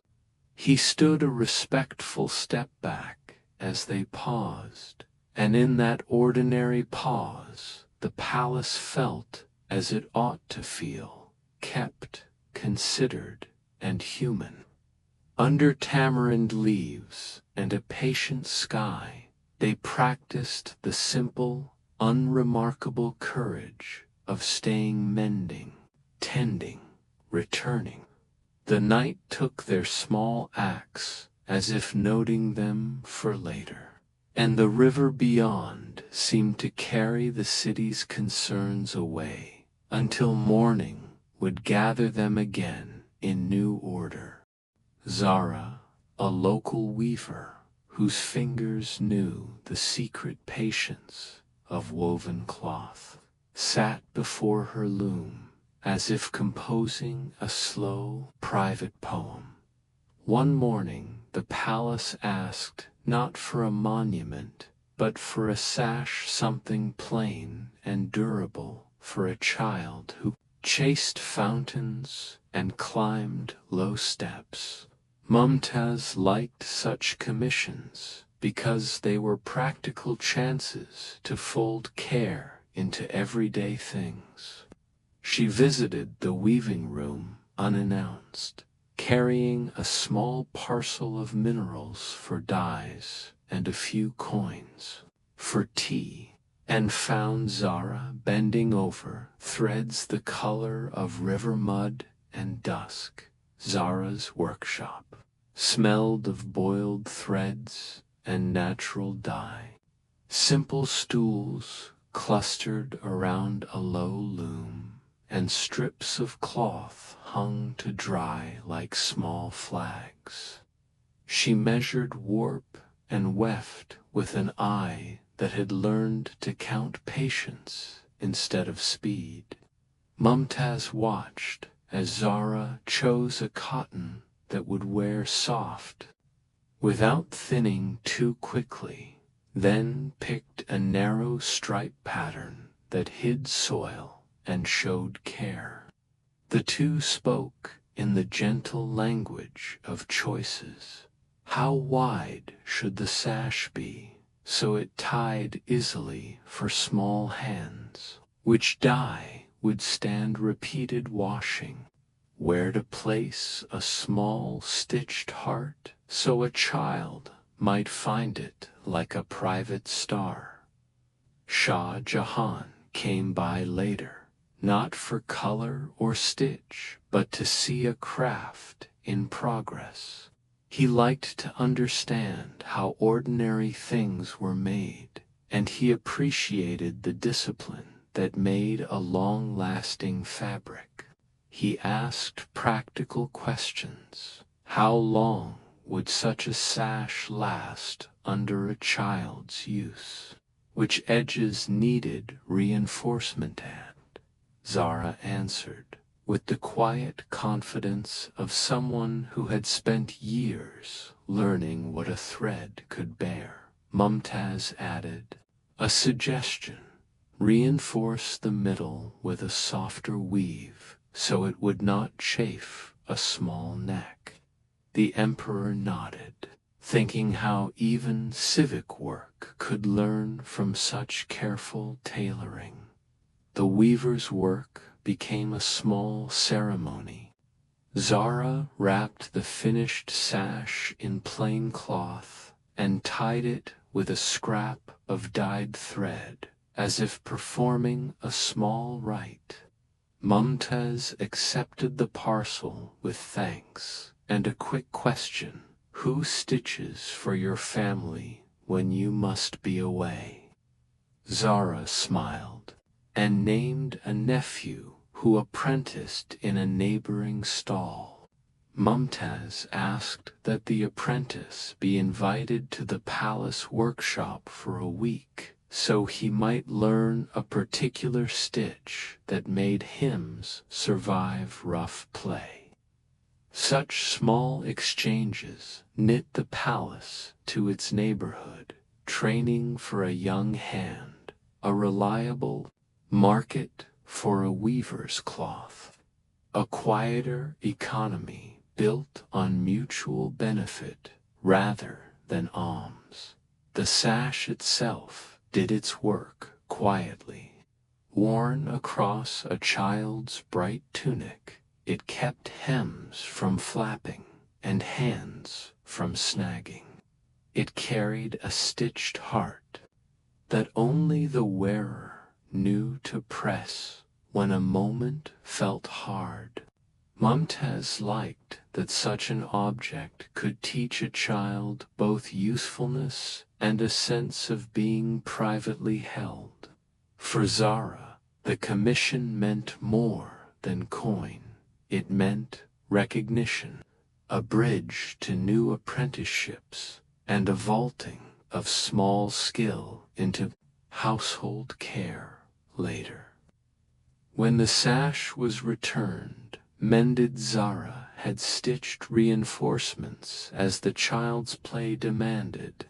The weaver and Mumtaz shared a cup of tea and a quiet laugh. The workshop's rhythm measure, tie, mend, repeat, felt like prayer made visible. Craftsmen in the palace learned from such models that care could be practical, local, and sustaining. In that soft commerce of need and making, the household's reach grew without ceremony, a sash for a child, a lesson for a nephew, a quiet promise that simple things tended last. Dr. Bari was known for his precise remedies, but when the day's duties ended, he often wandered into the palace gardens. There he traded herbs and roots for silence and shadows, learning from the plants not through grinding or boiling, but through the way they held themselves in twilight. One evening, Mumtaz found him near a bed of jasmine, his hands folded behind his back, his shoulders eased from their usual burden of patience. Mumtaz Mahal, gentle consort of Shah Jahan, a woman who measured care not in titles but in small mercies, asked why he walked alone in silence. Dr. Bari answered simply, "Medicine heals bodies, but gardens remind us why bodies should be healed." At all, the garden itself was not mere decoration. Designed in the Persian Charbagh style, 4 sections, divided by narrow water channels, it reflected the order Shah Jahan admired in architecture. Shah Jahan, the Mughal emperor who measured the world in domes, arches, and lines, sometimes joined them there at dusk. He preferred to stand near the central pool where the Yamuna's reflection shimmered faintly, as though the river had extended one of its arms into the palace. As twilight deepened, Dr. Bari pointed out plants whose roots cooled fevers, whose blossoms calmed restless minds, whose oils softened pain. Mumtaz listened with the patience of someone who knew remedies were not just for ailments, but for moods. She asked Dr. Bari if jasmine, which bloomed brightest at dusk, could soothe a grieving heart. He replied that the plant's gift lay not in cure, but in fragrance, the gentle reminder that beauty could persist in darkness. A few attendants passed carrying lanterns, their small flames catching on leaves and making the garden shimmer as though stitched with threads of gold. Mumtaz watched the play of light and asked Shah Jahan whether he saw in the garden the same order he sought in his monuments. He smiled faintly, admitting that perhaps the garden taught more humility than design. No builder could plan the precise sway of a jasmine at dusk. No hand could command the stars above. Dr. Bari, sensing the emperor's quiet, offered a line from Persian verse. The garden is a mirror of the soul. Water runs as thought runs. Fragrance lingers as memory lingers. Mumtaz closed her eyes and let the night air sink in. Shah Jahan, often weighed by plans and counsels, seemed lighter for a moment, as if the hush of the garden had loosened the chains of empire. That night, a decision was made quietly between them. The garden, often reserved for the court, would be opened at dusk for women of the city, so they too could walk among jasmine and tulsi, sit by the water, and find calm. It was not announced with trumpets, but carried in whispers, a gift of rest, extended beyond palace walls.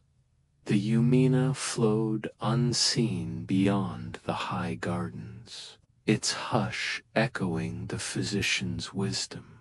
Healing was not only in tinctures and poultices, but in places where the body could remember stillness. Rahim, the poet of Shah Jahan's court, was not only a writer of verses, but a keeper of moods. His words traveled across gatherings like gentle lanterns, brightening what might otherwise have been a stern assembly. Rahim was slender, his eyes carrying both mischief and melancholy, as if he had lived long enough to know joy and sorrow as twins. One evening, Shah Jahan called upon Rahim to prepare verses for a private celebration. It was the anniversary of his union with Mumtaz Mahal, his beloved consort, whose presence softened the emperor's harshest hours. The emperor wished not for pomp or ceremony, but for something gentler, an evening of light, poetry, and the hush of the Yamuna. The courtyard was chosen carefully. It opened to the river, and by Shah Jahan's order, 1,000 clay lanterns were placed along the walls, steps, and terraces. As dusk settled, attendants lit them one by one, their flames multiplying like stars until the courtyard seemed to float in its own galaxy. Rahim entered with a scroll tied in green silk. Before reading, he glanced at Mumtaz. She sat beside Shah Jahan, dressed simply in flowing white muslin, her face calm yet alight with anticipation. To Rahim, she was the true lantern of the night, the one light that needed no flame. His voice rose, steady and measured. A river carries not water alone, but longing. A flame burns not wax alone, but memory. And love true, love carries time itself, so that years may pass like petals falling in silence. The words drew a stillness over the gathering. Even the Yamuna, flowing softly beyond, seemed to slow its course in deference. Shah Jahan reached for Mumtaz's hand, not as emperor and consort, but as a man and woman bound by something older than power. When the poetry ended, musicians played softly on sitar and tabla, weaving sound with the flicker of lanterns. Children from the royal household chased each other across the courtyard, their laughter mingling with the glow. One of them paused to ask why so many flames were lit, and Mumtaz explained gently, "Because love is not kept in silence. Alone it must be shared in light, so others may see their way." Rahim, overhearing, smiled to himself. He thought of his verses as fragile paper boats upon the Yamuna River, fleeting but able to carry light. He knew one day the lanterns of this evening would be forgotten, but perhaps the feeling, the hush, and the glow between Shah Jahan and Mumtaz would remain, like fragrance lingering after a bloom has fallen. The night drew long, yet no one wished to leave. Even Hakim, the physician, whispered that laughter and poetry healed the body more deeply than any potion. Shah Jahan rose, his eyes glistening in the firelight, and declared that such nights would become a tradition not for empire, but for memory. The lanterns burned until dawn, until the Yamuna caught their smoke and carried it into morning. Gulnaz, the midwife and nurse of the household, was a woman of quiet steps and wise silences. She often wandered into the emperor's private gardens, tending not to royal duties, but to her love of plants, though her hands were more used to binding wounds and cradling infants. She had a tenderness for flowers, speaking to them as though they were children. One morning, she brought news to Mumtaz Mahal. "The roses are restless," she said with a half-smile, carrying in her palm a fallen bloom. "They whisper in the night as though waiting for you." Mumtaz, gentle and curious, followed her into the gardens. These were not common beds of roses, but carefully cultivated by Shah Jahan's gardeners. Pale pinks that looked like dawn, deep crimsons that glowed like fire, and ivory blooms that opened as if carrying moonlight within. It was said the emperor had ordered these varieties, brought from distant lands, so that the garden might mirror his beloved's many moods. When Shah Jahan joined them, he observed the roses with the gaze of a man who saw no difference between stone, water, and floweral, were parts of the language he used to speak love. "These roses," he said softly, "are not for fragrance alone. They are voices without tongues, speaking what the heart cannot hold." Mumtaz bent to touch a bloom, and for a moment her veil brushed the petals as though in a secret conversation. Gulnaz watched in silence, sensing that her emperor and empress spoke a language beyond her, one carried in gestures and glances rather than words. That evening, as twilight spread across the Yamuna, Shah Jahan ordered the gardeners to weave garlands of roses to be hung across the marble pavilion where he and Mumtaz would sit. When they entered, the air was thick with scent, sweet, faintly sharp, intoxicating. The fragrance seemed to linger in the folds of their robes, in the hair of the attendants, even in the flowing water channels that cut through the garden like threads of silver. Rahim, the poet, once again stepped forward. He recited not verses of grandeur, but a simple couplet, whispered as though not to disturb the roses themselves.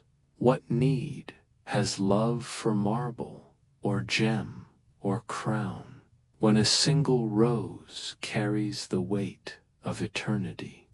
Mumtaz closed her eyes, letting the scent and the words sink deep. Shah Jahan, watching her, knew that he could order palaces built, carve entire rivers of stones. Yet none of it would matter if her presence did not bless it. When the night deepened, Gulnaz carefully gathered the fallen petals into a silver bowl, as though even in their fading they deserved reverence.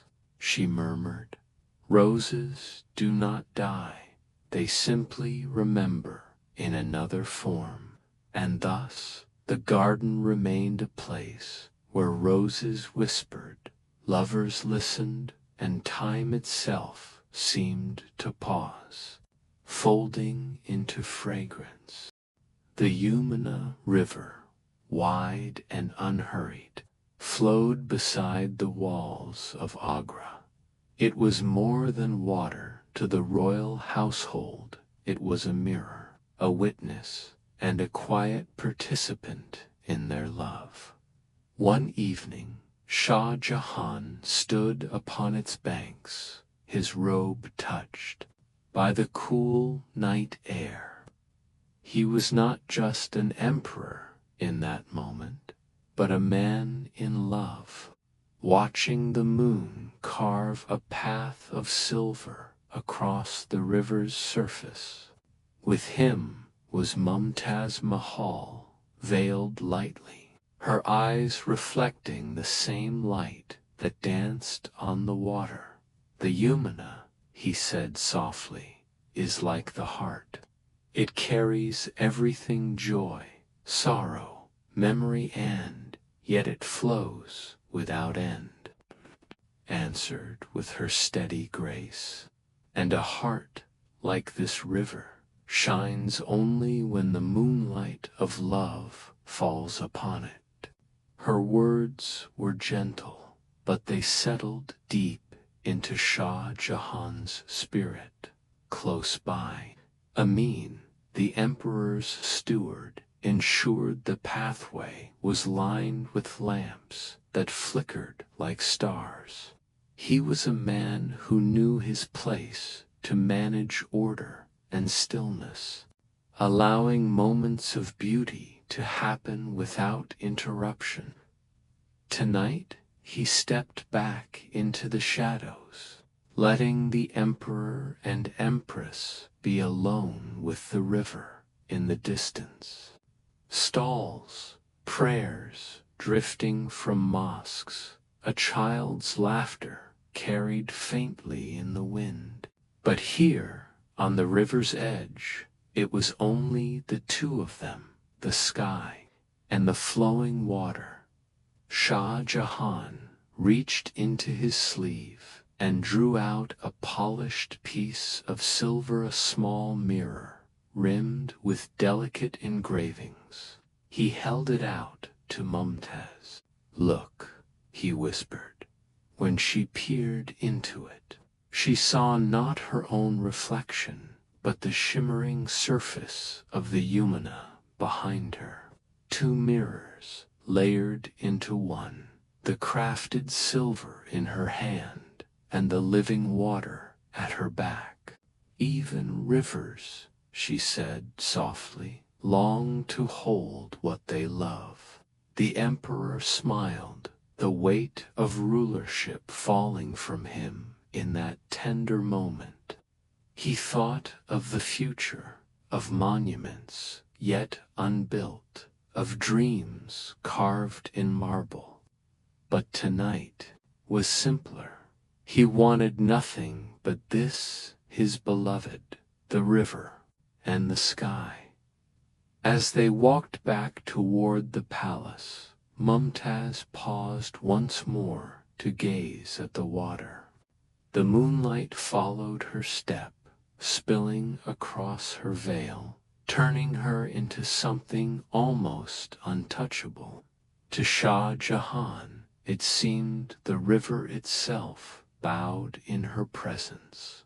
Behind them, Amin quietly gathered the extinguished lamps, one by one, as, though tucking the night to rest, the Yamuna flowed on silent, eternal, and heavy with secrets it would never tell. Within the palace walls lay a hidden garden that few ever entered.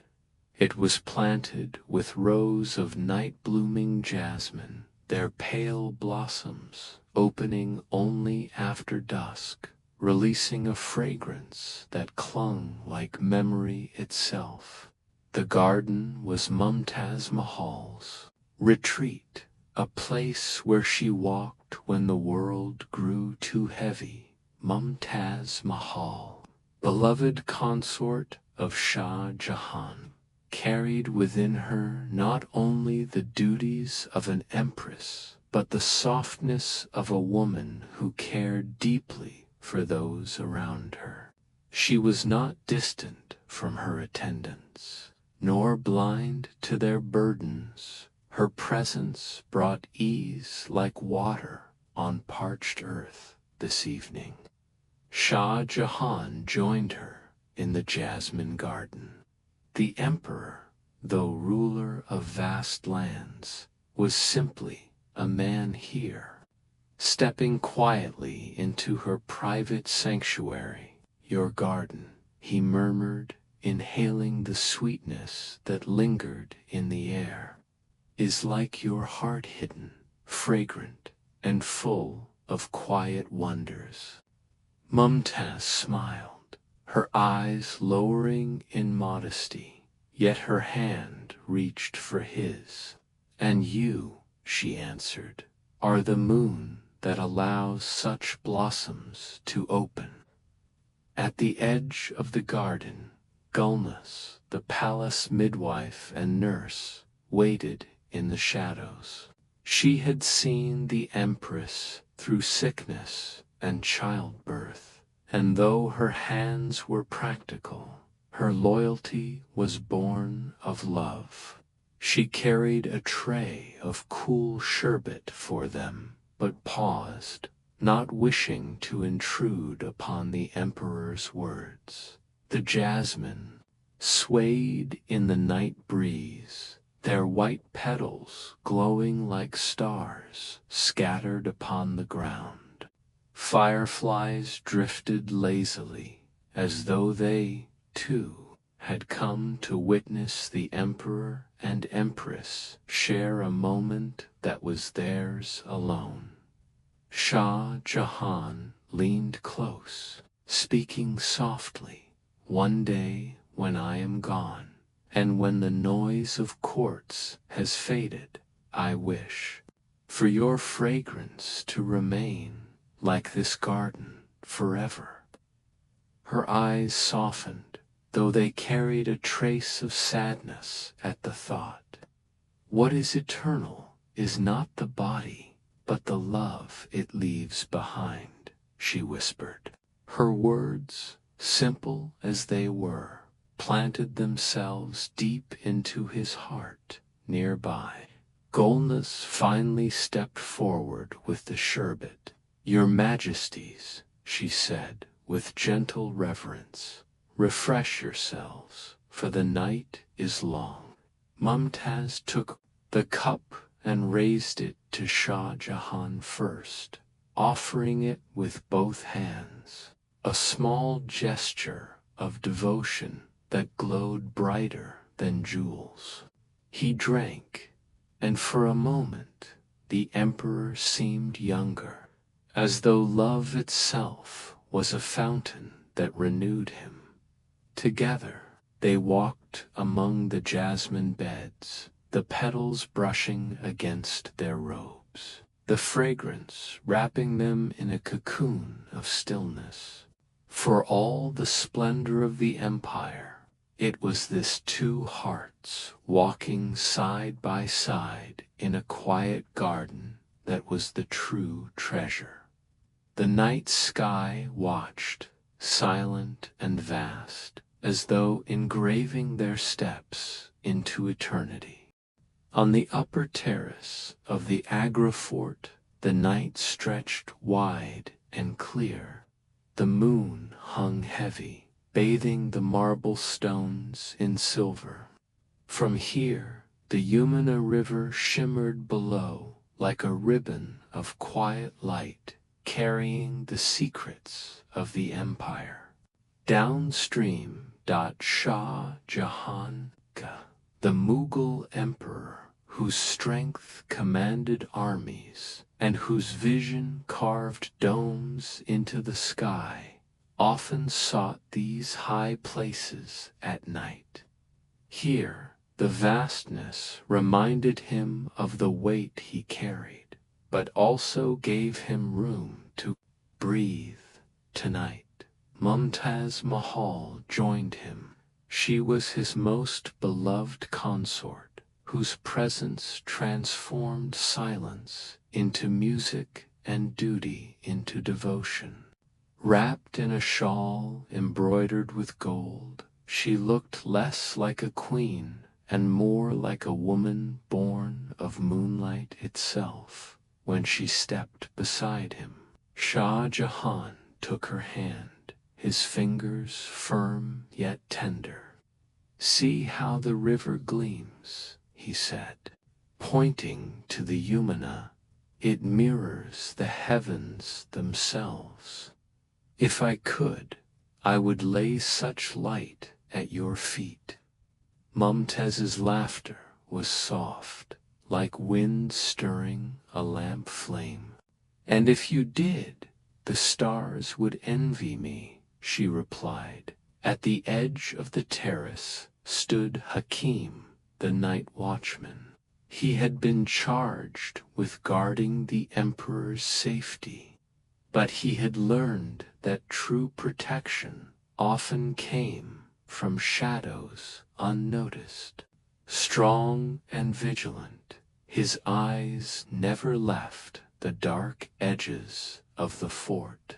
Yet even he, stern as he was, softened at the sight of the emperor and empress together, for their bond seemed like something greater than power, something unshakable.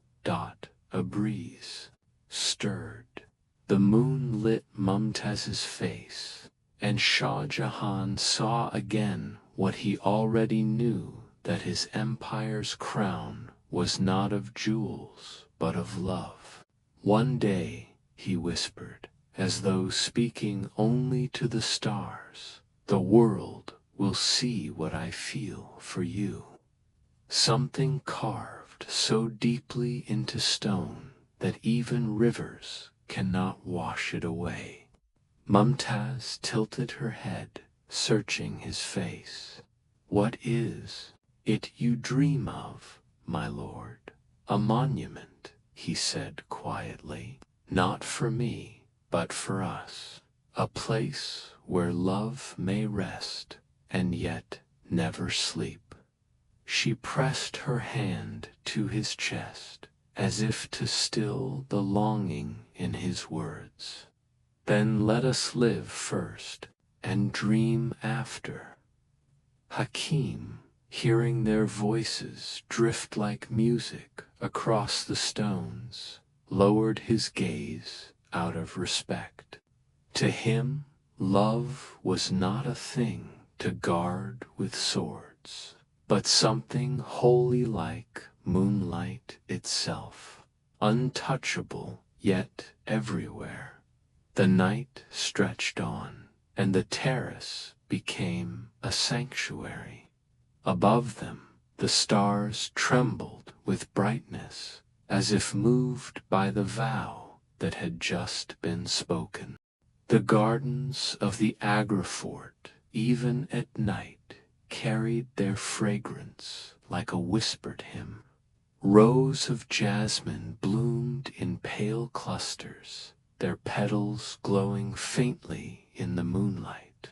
The fountains trickled, their water catching light in 1,000. Tiny stars, Mumtaz Mahal, the empress, whose grace had softened courtly halls into places of warmth, walked slowly among the blossoms. She touched each flower with tender care, as though they too were her children. Wherever she went, peace seemed to follow, as if the earth itself leaned toward her presence.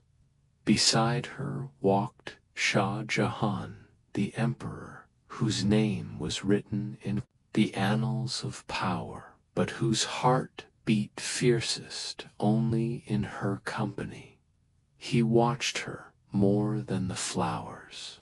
Every garden seems to bloom brighter when you are near, he murmured. With them moved Rahim, the poet of the court, a tall man with weary eyes, but a voice like velvet. Rahim often accompanied the royal couple to the gardens. He had been chosen not merely for his verses, but for his understanding of silence. In his presence, words were not always needed, yet, when spoken, they fell like pearls. Rahim carried a small notebook bound in leather.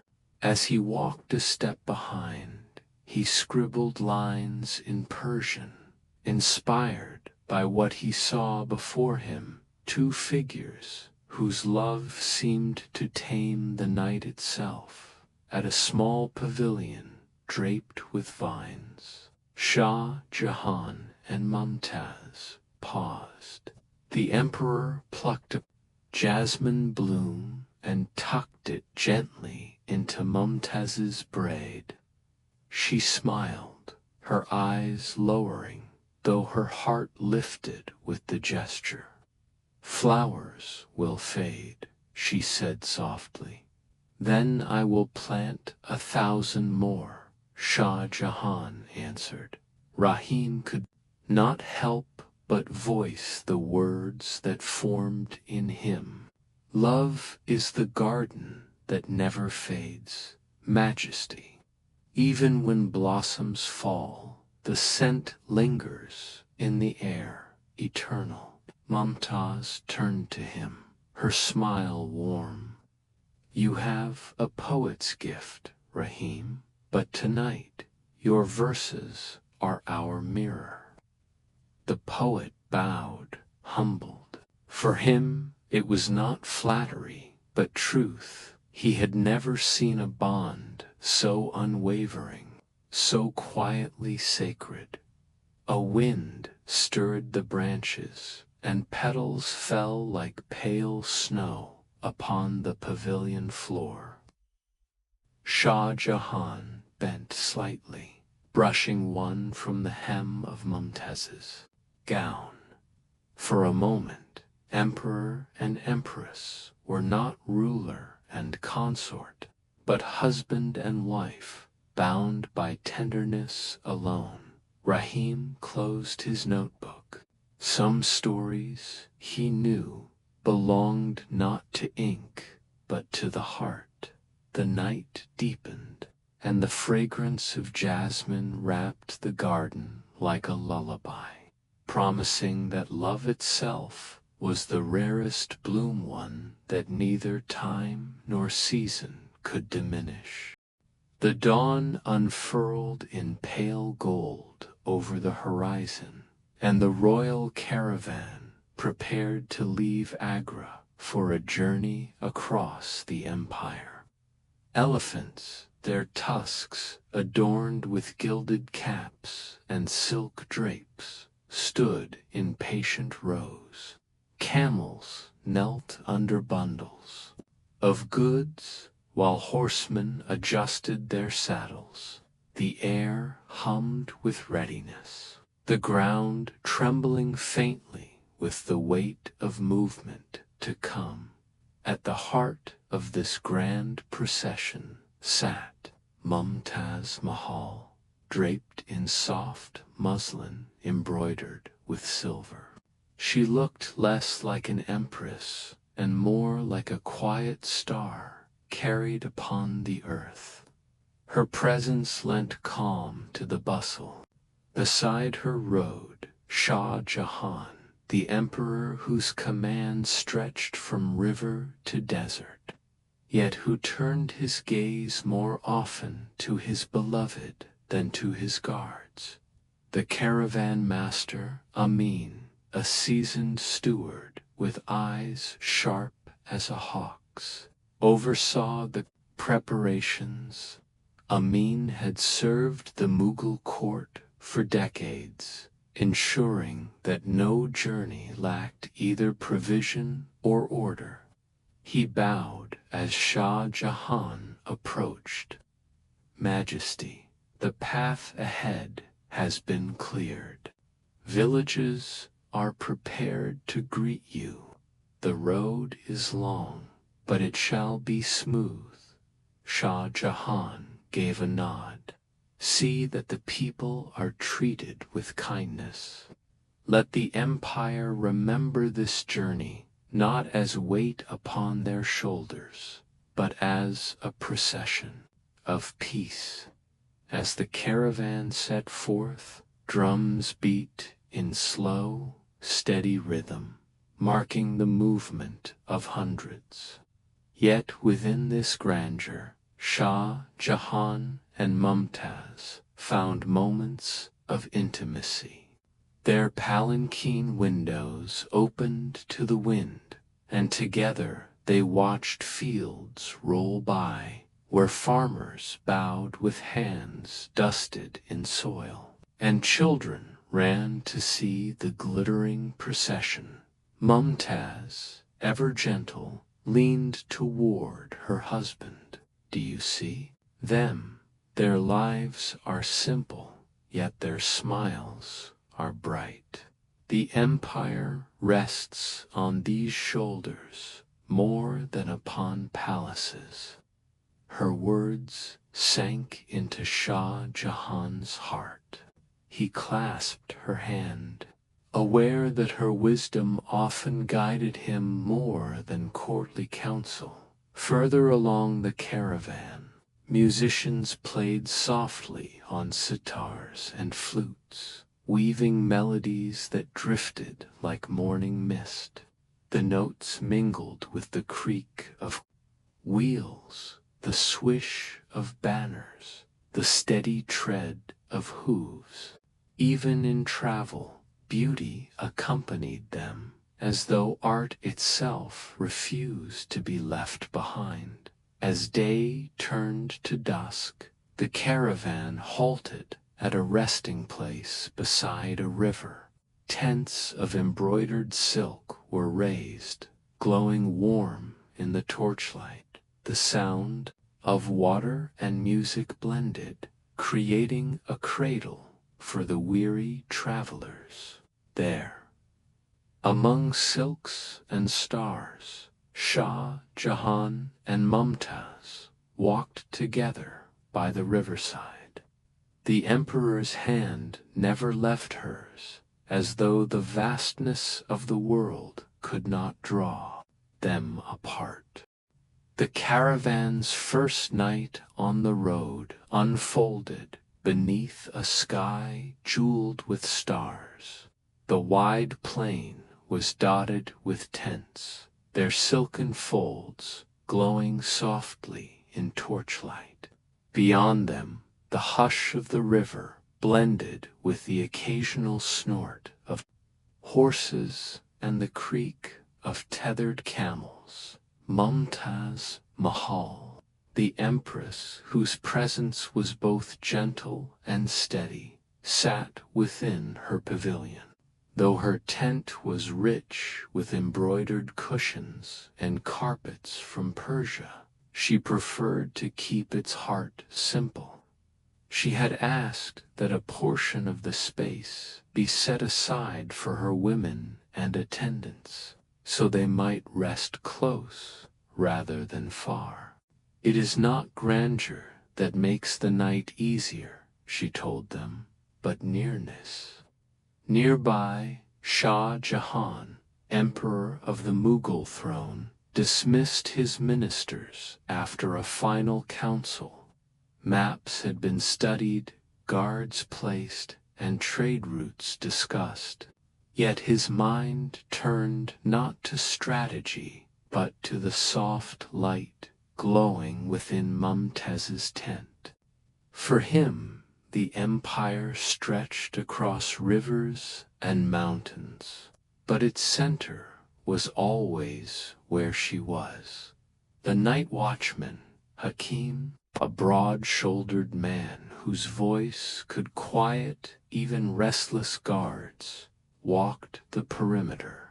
His lantern swayed gently, throwing rings of amber light on the earth.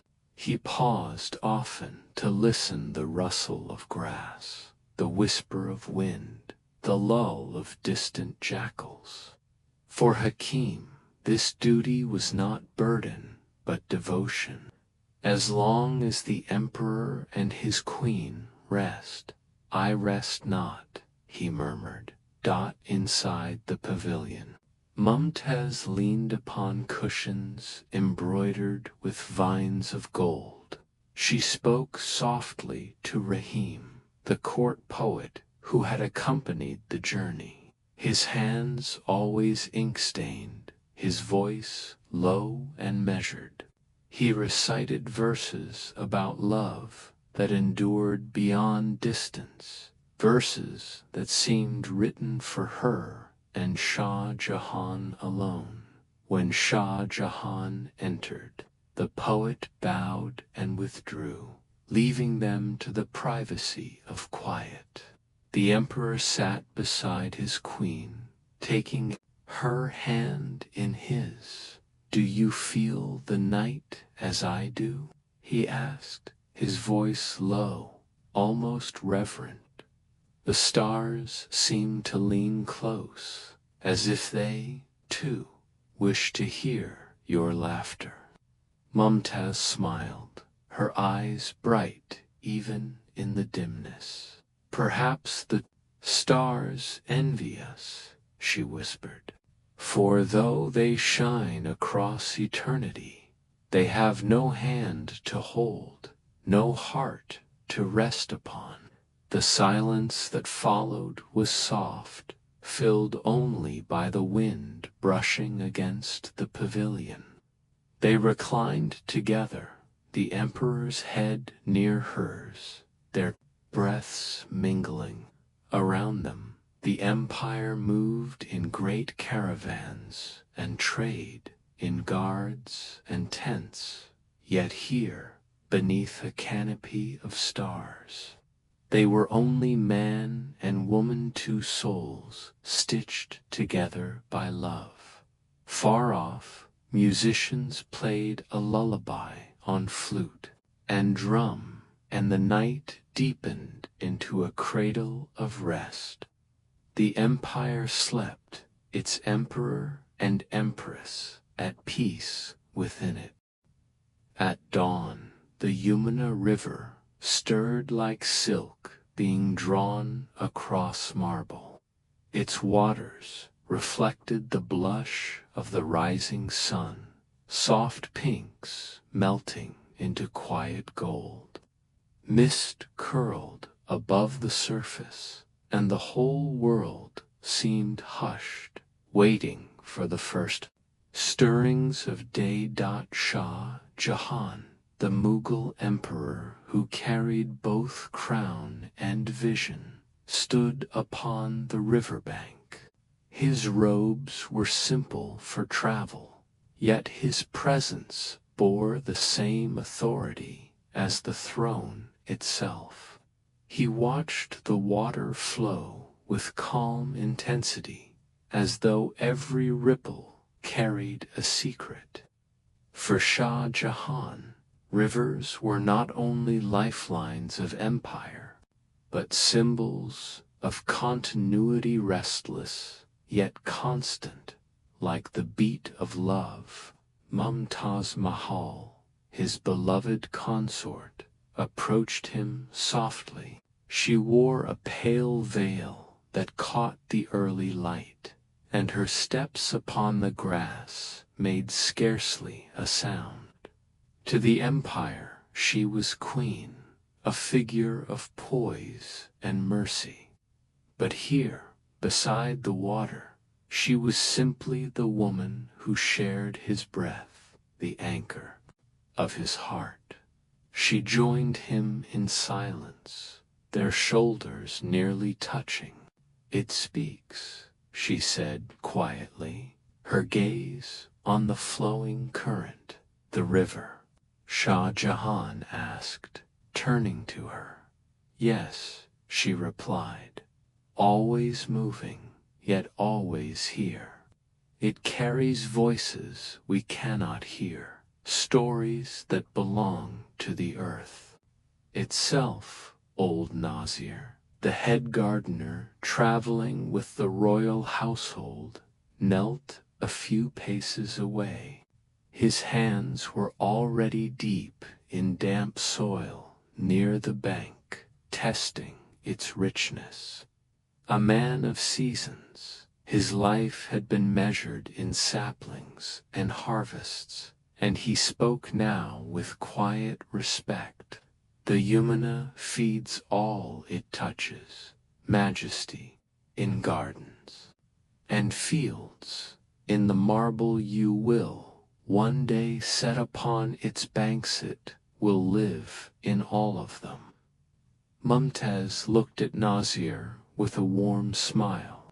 She valued those who served, not only with duty, but with wisdom, and Nasir had both.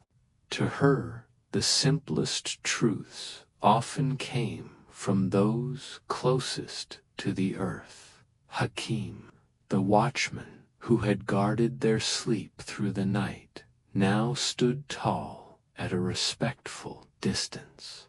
His lantern was dim, but his eyes were alert, scanning both horizon and shadows. The emperor had his generals, yet it was men like Hakim who ensured peace in the smallest hours. As the sun climbed higher, Rahim the poet stepped forward with his notebook pressed to his chest. "Majesty," he asked softly, "may I read?" At a nod from Shah Jahan, he began. "Like the river, love endures, restless in its journey, yet faithful in its return."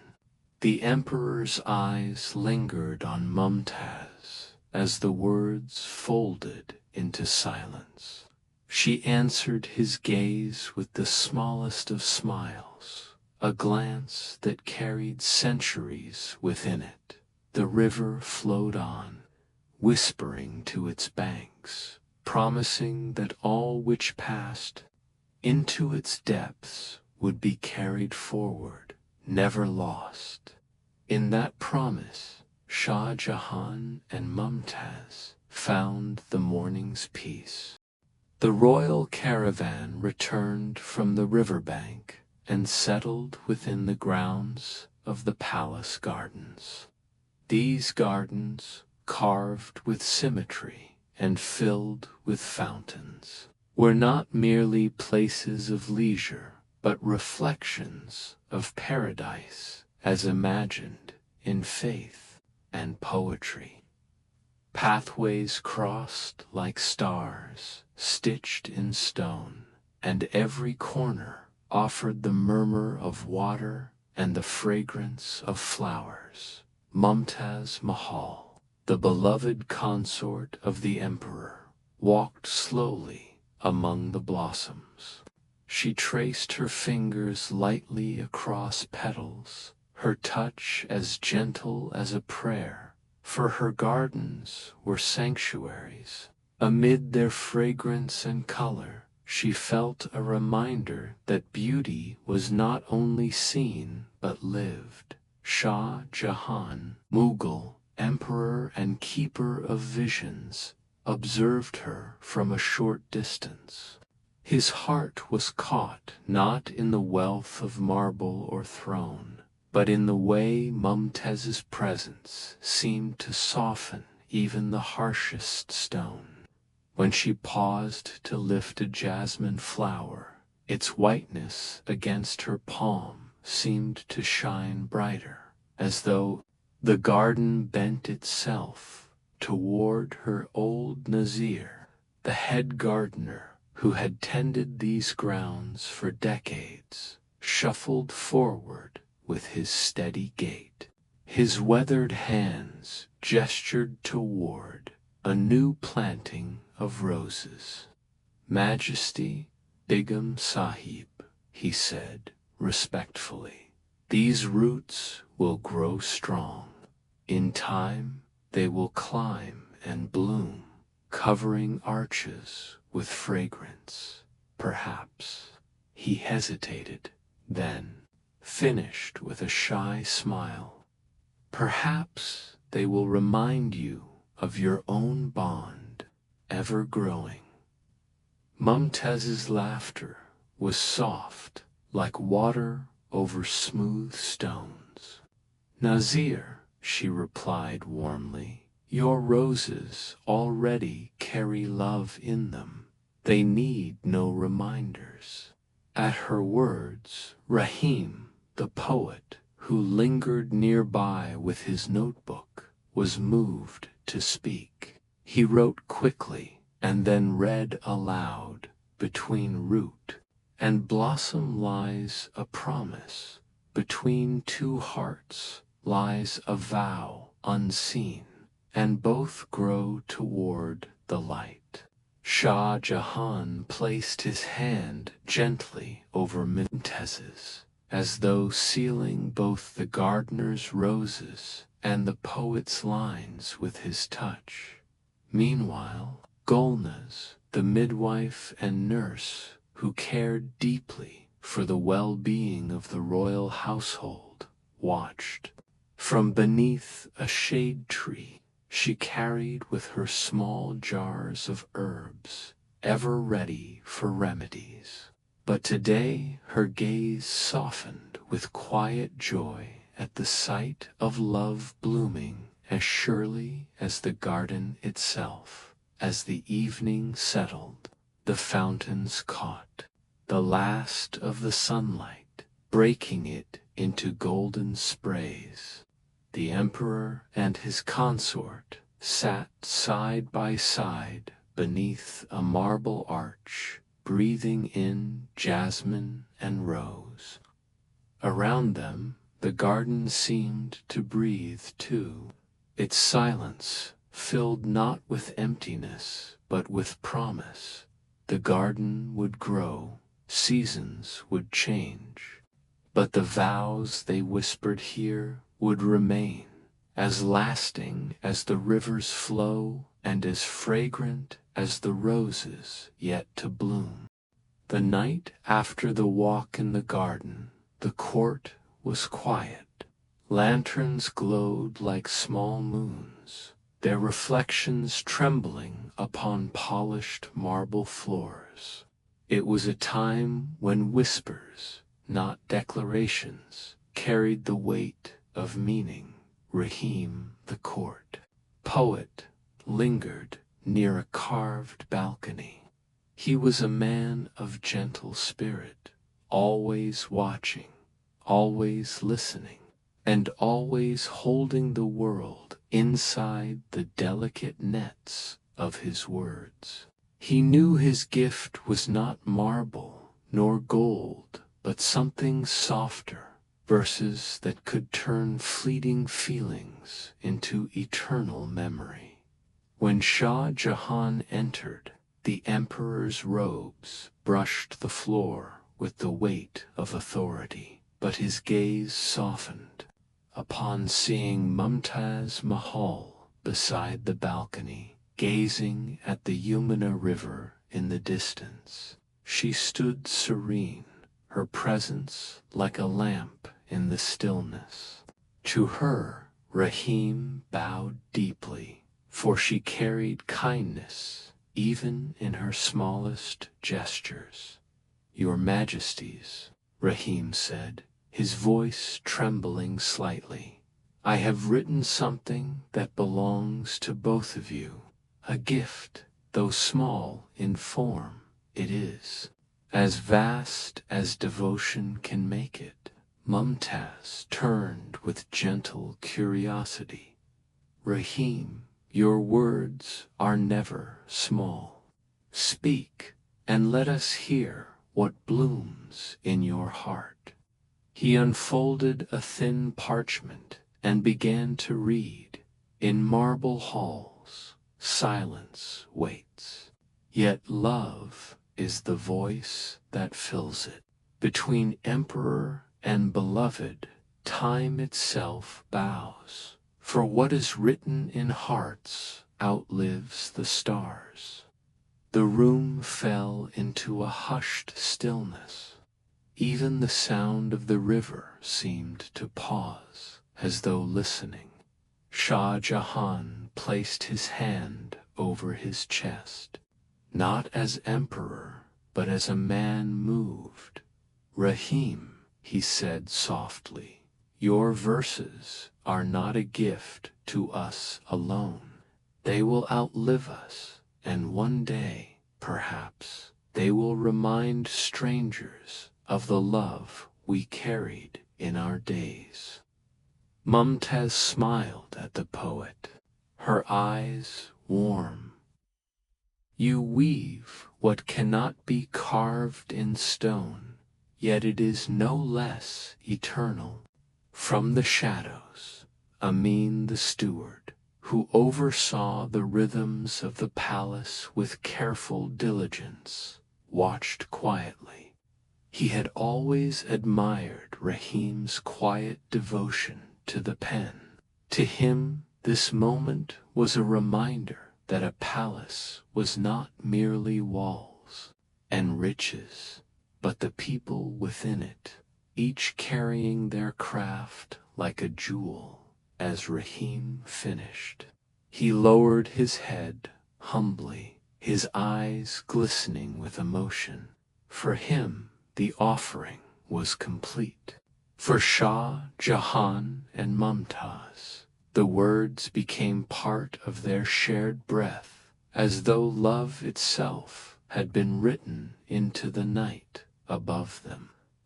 The stars stretched wide, silent witnesses to devotion in both stone and song. The palace stirred with anticipation. Tonight was Diwali, the festival when lamps were lit to chase away darkness, and every courtyard, hall, and corridor seemed to breathe with golden light. The air was sweet with the fragrance of rosewater and cardamom, while the hum of celebration drifted in through every open arch. Shah Jahan, the emperor whose rule stretched over cities and deserts, carried the dignity of empire upon his shoulders. Yet tonight his gaze was fixed not on politics or power, but on Mumtaz Mahal, his beloved consort, whose presence filled the world with quiet radiance. Her laughter was softer than the flicker of the lamps, yet more luminous than their glow. Mumtaz walked slowly across the courtyard, her silken veil brushing against the marble floor. She was more than an empress. She was the heart of the household, the gentle current that steadied the grandeur of the court. Children of the palace chased one another near the steps, their shadows darting like fireflies, while elders blessed them with raised hands. Among the servants, Golnaz, the steady midwife who had guided countless births, placed small clay lamps in neat rows along the edge of the garden. Her hands moved with practiced care, as if each flame were a prayer for protection.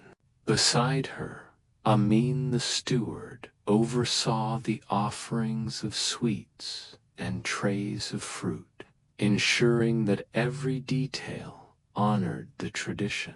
As the first lamps were lit, Shah Jahan took Mumtaz by the hand. His voice was low, meant for her alone. Beloved, what is empire compared to this? Not the cities, not the soldiers, but the light that burns because you are here beside me. Mumtaz's eyes glistened in the glow. My lord, an empire may stand in stone, but love is what teaches it to shine. Without it, even palaces remain dark. Rahim, the poet, who had been quietly lingering nearby, let his gaze fall upon the scene. In his heart, verses began to gather like moths around the flame. Lamps burn low, yet brighter is love, a festival not for a night, but for eternity.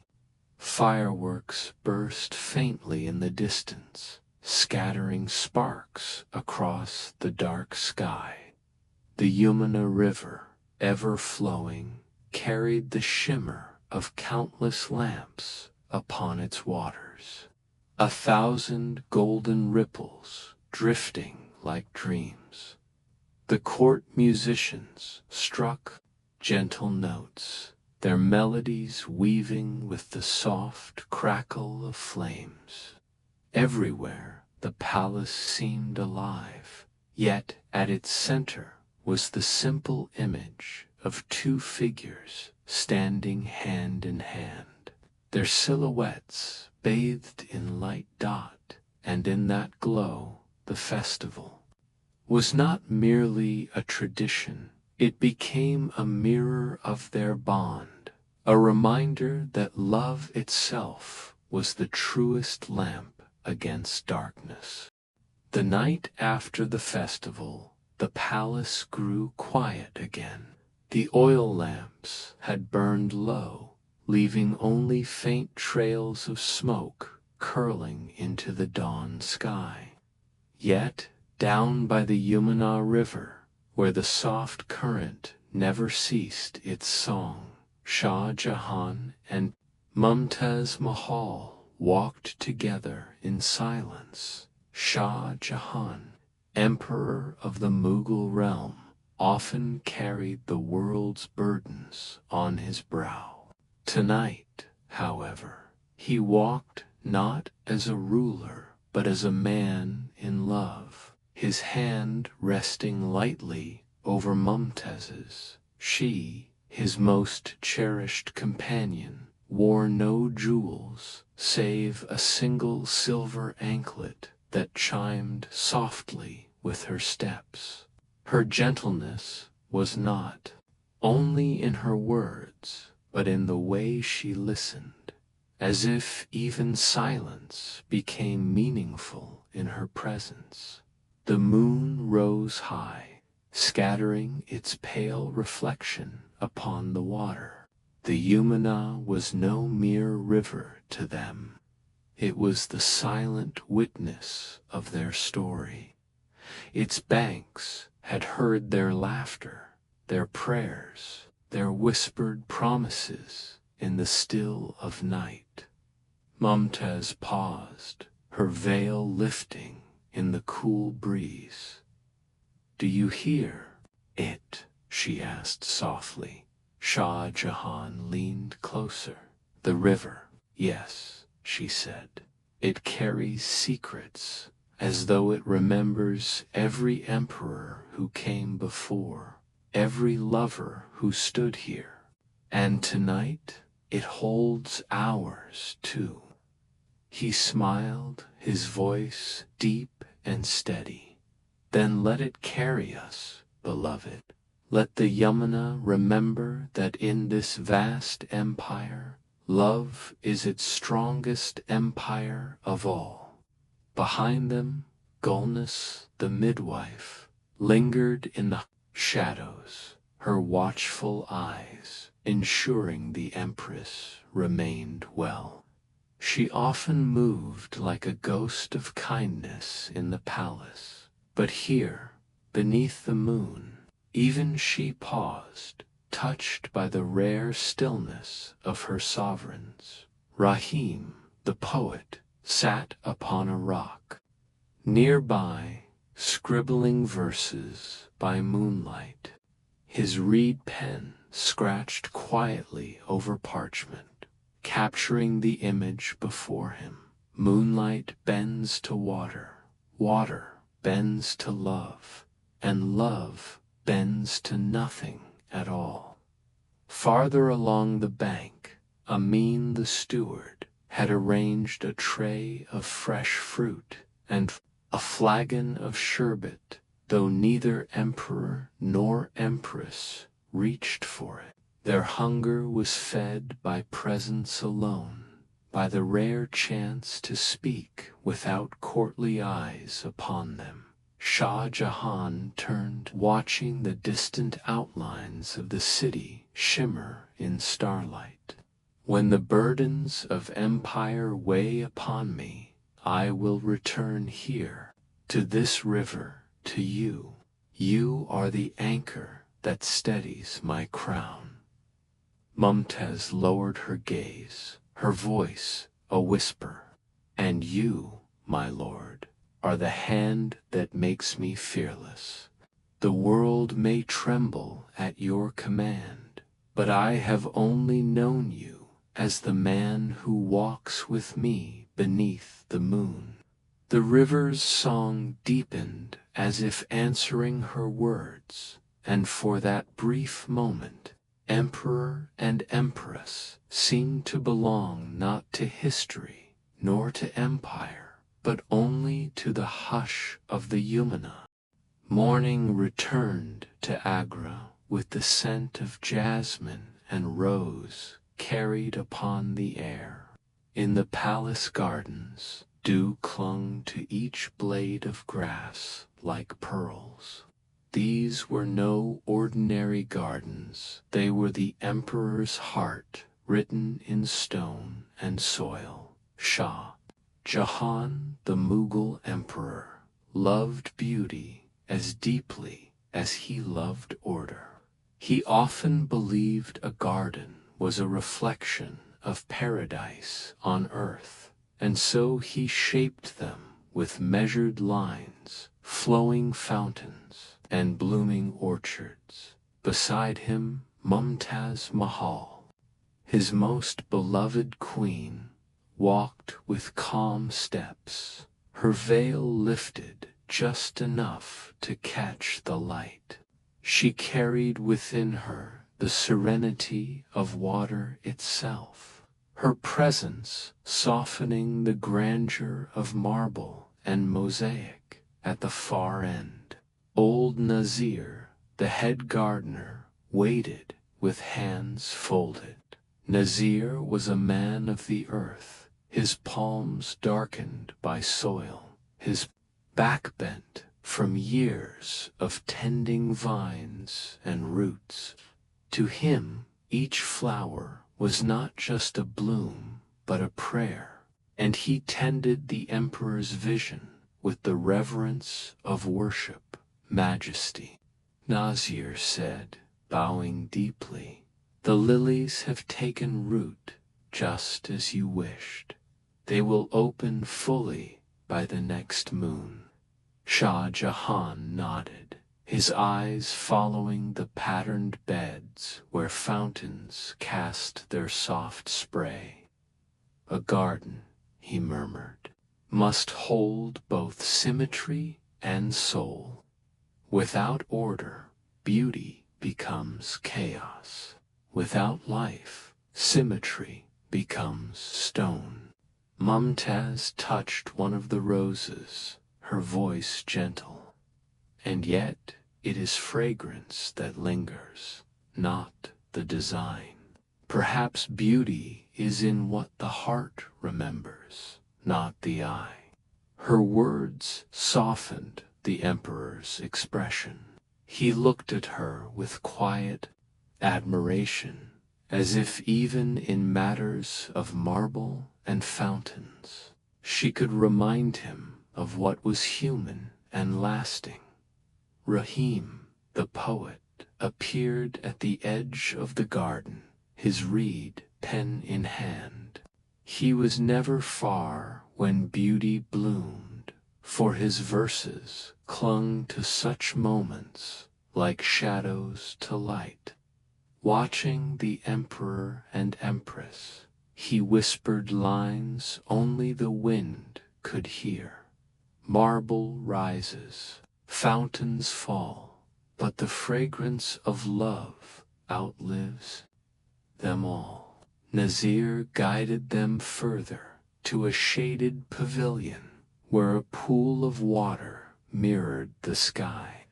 Its surface trembled with the flight of dragonflies. Shah Jahan and Mumtaz sat together on a stone bench, their reflections side by side. The emperor, gazing into the water, spoke softly, "When I am gone, these gardens will still breathe. But when you are gone, beloved, no garden will ever seem alive to me." Mumtaz turned her face toward him, her eyes warm and steady. "Then let us walk them together for as long as we are given. Let us leave fragrance enough for the children, yet unborn to remember." A hush fell between them, not heavy but tender. The garden itself seemed to listen, its fountains and flowers bowing in silence to the love that gave them meaning. The sun leaned high over Agra, scattering gold across the crowded bazaar. Bells chimed from camel harnesses, and traders called out their wares in voices that mingled like music. This was no common market. This was the jewel market, where gemstones gleamed like captured stars, and silk merchants unfurled rivers of color. Shah Jahan, the emperor whose eye measured beauty with both power and tenderness, entered with quiet majesty. Though his robes were rich, his step was unhurried, for he wished not to dazzle but to see. At his side walked Mumtaz Mahal, his empress, whose presence softened even the sharp glitter of jewels. People bowed low, but she greeted them with gentle nods that felt like blessings. Ahead waited Master Farid, the court's chief jeweler. Farid was a thin, precise man with hands that trembled only when they held nothing at all. But when he touched gems, emeralds, sapphires, diamonds, his fingers steadied as if the stones themselves commanded his breath. "Majesty," Farid said, bowing low, "the new emeralds from the Deccan mines have arrived. I beg you to see how the earth itself rivals the stars." He opened a velvet cloth, and within it lay emeralds the size of almonds, glowing with green fire. The crowd gasped, but Shah Jahan looked first at Mumtaz. "Tell me," he asked her softly, "do these please your eyes?" Mumtaz smiled, her gaze resting not on the largest gem, but on a small, deep stone that seemed to hold a secret light. "This one," she said, touching it lightly, "is like a garden after rain, quiet but alive." Farid bowed again, murmuring, "The queen's eye is keener than mine." That emerald was cut imperfectly, yet in its imperfection lies its soul. Rahim, the poet, who had followed discreetly, scribbled again upon his scroll. He whispered a verse: "Stones may shine with 1,000 fires, but a single gaze can turn them to stars." Mumtaz turned to her husband. "Jewels may dazzle, Jahan, but it is not their glitter I carry with me. What I keep is the way you look at me when asking if they please me." The emperor's eyes softened, as though the market around them fell away. "Then all these stones mean nothing," he said gently, "unless they reflect you." A hush spread over the jewelers and merchants who had gathered to witness. They had seen emperors bargain, demand, and boast. But here was one who spoke as though a single woman's smile outweighed the weight of treasure. At last Shah Jahan turned to Farid. "Have this emerald set in gold, but not for display. Let it be a keepsake, a reminder of the quiet beauty my queen sees in all things." Farid bowed low, his hands trembling again, this time with devotion rather than stones.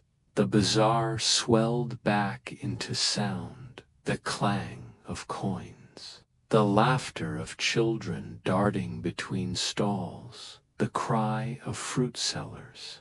Yet for Shah Jahan and Mumtaz, the jewel market had become a chamber of intimacy, where emeralds were only mirrors for their love.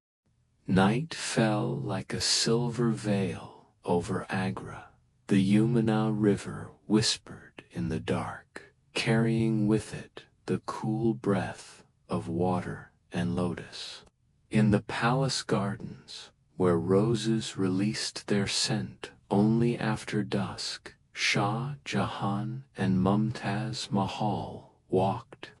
Slowly, side by side, Shah Jahan, the emperor whose hands held both empire and art, had dismissed attendance. For tonight he wanted no ceremony, only silence, broken by the sound of footsteps on gravel. Mumtaz Mahal, his empress and his compass, carried a small lamp whose flame flickered against her veil, casting a soft circle of light around them. The garden had been shaped to mirror paradise itself. Marble channels guided water to reflect the moon. Cypresses rose like guardians, and beds of jasmine spilled fragrance thick as a lullaby. At the edge of the garden stood Gulnaz, the midwife and nurse of the household, her steady hands now tending to a patch of herbs. She bowed when she saw the emperor, but Shah Jahan lifted his hand gently. "No need, Gulnaz. Tonight this garden belongs to rest, not formality." Gulnaz smiled softly and stepped back into the shadows, leaving the imperial pair to their walk. Mum touched her husband's hand. "Do you ever feel, Jahan, that gardens are not made for sight alone, but for memory? Every path we walk tonight will live again when the garden is gone." Her words carried the softness of truth, and Shah Jahan paused. He looked at the reflection of the moon rippling across a marble pool.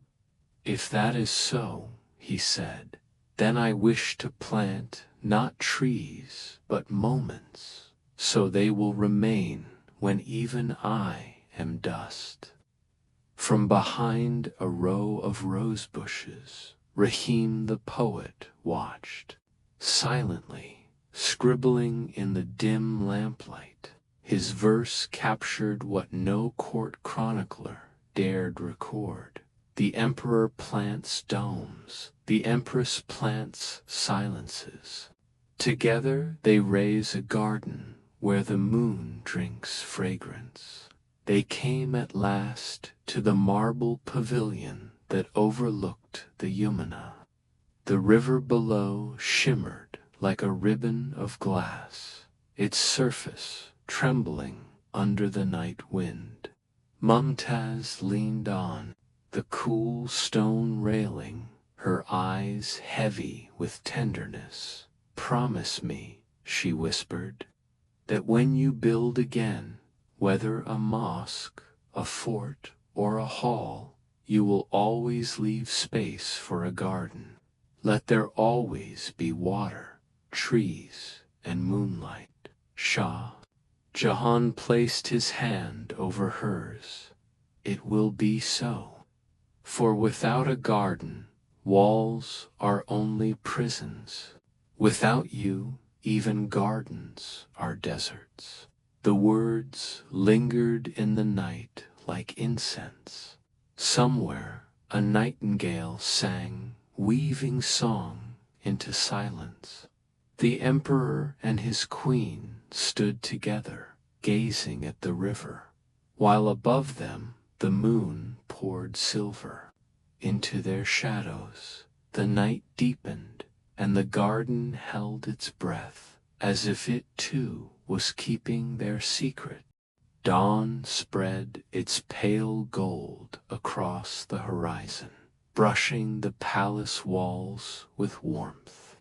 In the hush of the morning court, Shah Jahan, emperor of the Mughal realm, sat not with ministers but with parchments. His turban was simple, his robes unadorned. For today was not for decrees of empirate, was for letters of love. He held a sheet of ivory paper, smooth as river silk, and dipped his pen into ink darker than midnight. Before he began, his gaze drifted to Mumtaz Mahal, his empress, who sat nearby with her embroidery frame. The thread in her hand shimmered like spun sunlight as she worked. Delicate vines across a square of fabric. Mumtaz Mahal was not only the emperor's consort, but his confidant, the one to whom he bared thoughts that never reached the court. She raised her eyes from her needlework and smiled. That smile, Shah Jahan thought, was the true signature of his world. At the edge of the chamber, Rahim the poet waited, slim and sharp-eyed. Rahim had spent his life putting words into verse for nobles and emperors. But when Shah Jahan summoned him, the poet felt a nervous tremor, for here was not a command for a royal ode, but a request rare and tender. "Rahim," the emperor said, "help me craft, not proclamation, but confession. I want my heart to live in her hands." The poet bowed deeply. "Majesty, words are like gardens. Some bloom, some wither. But if you ask me, I shall shape them so that they live as long as the marble of your palaces." Mumtaz tilted her head, watching with quiet amusement. Does the emperor not already command language as he commands stone and river? Shah Jahan chuckled softly. "Stone I can command, yes. But words, those are rivers that slip away unless caught by one whose life is their net." Rahim bent to his parchment, his hand flowing with practiced grace. He murmured lines aloud as he shaped them. In the silence of marble, I hear your voice. In the shadow of domes, I see your face. Empire fades, armies vanish, but in your gaze, I am made whole. Shah Jahan read the words, and his eyes grew heavy with feeling. He folded the letter himself, pressed it with a seal of wax, and placed it into Mumtaz's palm. She opened it carefully, her fingers brushing the ink. As her eyes passed over the verses, her breath caught. For all the riches and finery she had known, no jewel shone brighter than this simple parchment, heavy with her beloved's heart. She pressed the letter to her chest. This, she whispered, is more eternal than any jewel you could gift me. The chamber grew still. Beyond its latticed windows, parrots called, and the Yamuna stirred in morning light. But within those walls, time itself seemed to bend around two souls bound by both empire and intimacy. Rahim closed his notebook quietly, his task complete. Yet he knew these lines would not vanish into dust.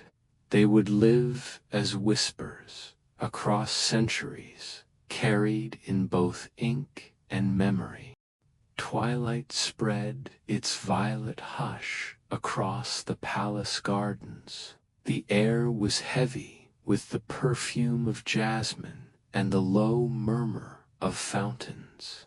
This was not the court of an emperor. Tonight it was a sanctuary of two souls. Shah Jahan, the Mughal emperor, whose commands shaped kingdoms, walked slowly with Mumtaz Mahal at his side. She, the empress, whose quiet grace softened the sharpest burdens of empire, leaned gently into his arm. Their steps pressed into gravel paths bordered by roses, each bloom heavy with evening dew. Tonight was not for matters of empire. It was for secrets shared like drifting petals at the edge of the garden. Old Nazir, the royal gardener, whose life was given to coaxing beauty from earth, watched his emperor pass. His bent back straightened slightly in pride, for to tend the roses of this place was to tend the very stage of the lovers' walks. Nazir was a man of soil and patience, but he knew well these strolls were the roots of stories that would one day outlive marble. Shah Jahan paused near a marble bench. He looked at Mumtaz, his voice lowered. You know, beloved, ministers think I grow weary when I slip away to the gardens. They imagine I seek solitude, yet they do not see you are my solitude. You are the quiet where I rest. Mumtaz smiled, her eyes lit not by candle or star, but by something deeper. And they think a queen's duties are only to jewels and banquets. Yet my greatest duty is simple, to walk beside you when the world feels too heavy. The fountains whispered their eternal song. Somewhere a coal bird sang a lone note before the night swallowed it. Shah Jahan bent slightly, plucked a rose, and held it out. Do you know, Mumtaz, I dream of a garden no season can touch one, where every petal blooms forever, where we may walk when time itself has grown tired. She took the rose and held it close, the thorns brushing her skin, yet she smiled. Perhaps, my lord, such a garden is not of earth, but of memory. The emperor looked at her long, as if he might etch her face into the air itself. He whispered, "Then I will build memory into stone." She laughed softly, her voice like the last chime of a bell. Always the builder, even in love. They sat upon the marble bench together. Above them, the stars emerged, scattered like pearls across an endless veil. Shah Jahan rested his hand over hers, and in that touch, the vast weight of an empire seemed to vanish, leaving only two hearts, whispering into the night. Behind them, old Nazir tended a lamp near the pathway, his weathered face glowing in its light. He muttered a prayer, not for kings or conquests, but for the love that made rulers human, and the garden listened, carrying their words into the deep folds of the night, where even time itself paused to hear. The night had deepened, and the palace slept beneath its silken canopy of stars. Yet within his chamber, Shah Jahan, the emperor whose gaze shaped cities, remained awake. His lamp burned low, throwing long shadows across scrolls and sketches. Spread before him, he was no longer the sovereign of armies and councils in this hour. He was a dreamer, a draftsman, tracing lines of longing with steady hand. On parchment lay arches, domes, gardens arranged like verses of poetry and architecture, not for power, but for love. Shah Jahan had always been a man of measure. His court admired him for his sense of balance, his ability to see the empire as both map and mosaic. But tonight, his measure was of something else: how to capture eternity for Mumtaz Mahal, the empress whose presence softened every burden. Mumtaz herself entered softly, her silken veil trailing behind her. She had been resting, yet she woke when she found his side of the bed empty. "Still awake?" she asked gently, her voice a thread of warmth in the quiet. He looked up, smiling faintly, though his eyes were shadowed with thought. "How can I sleep, beloved, when I dream better with open eyes?" She came to his side, bending to see the scrolls.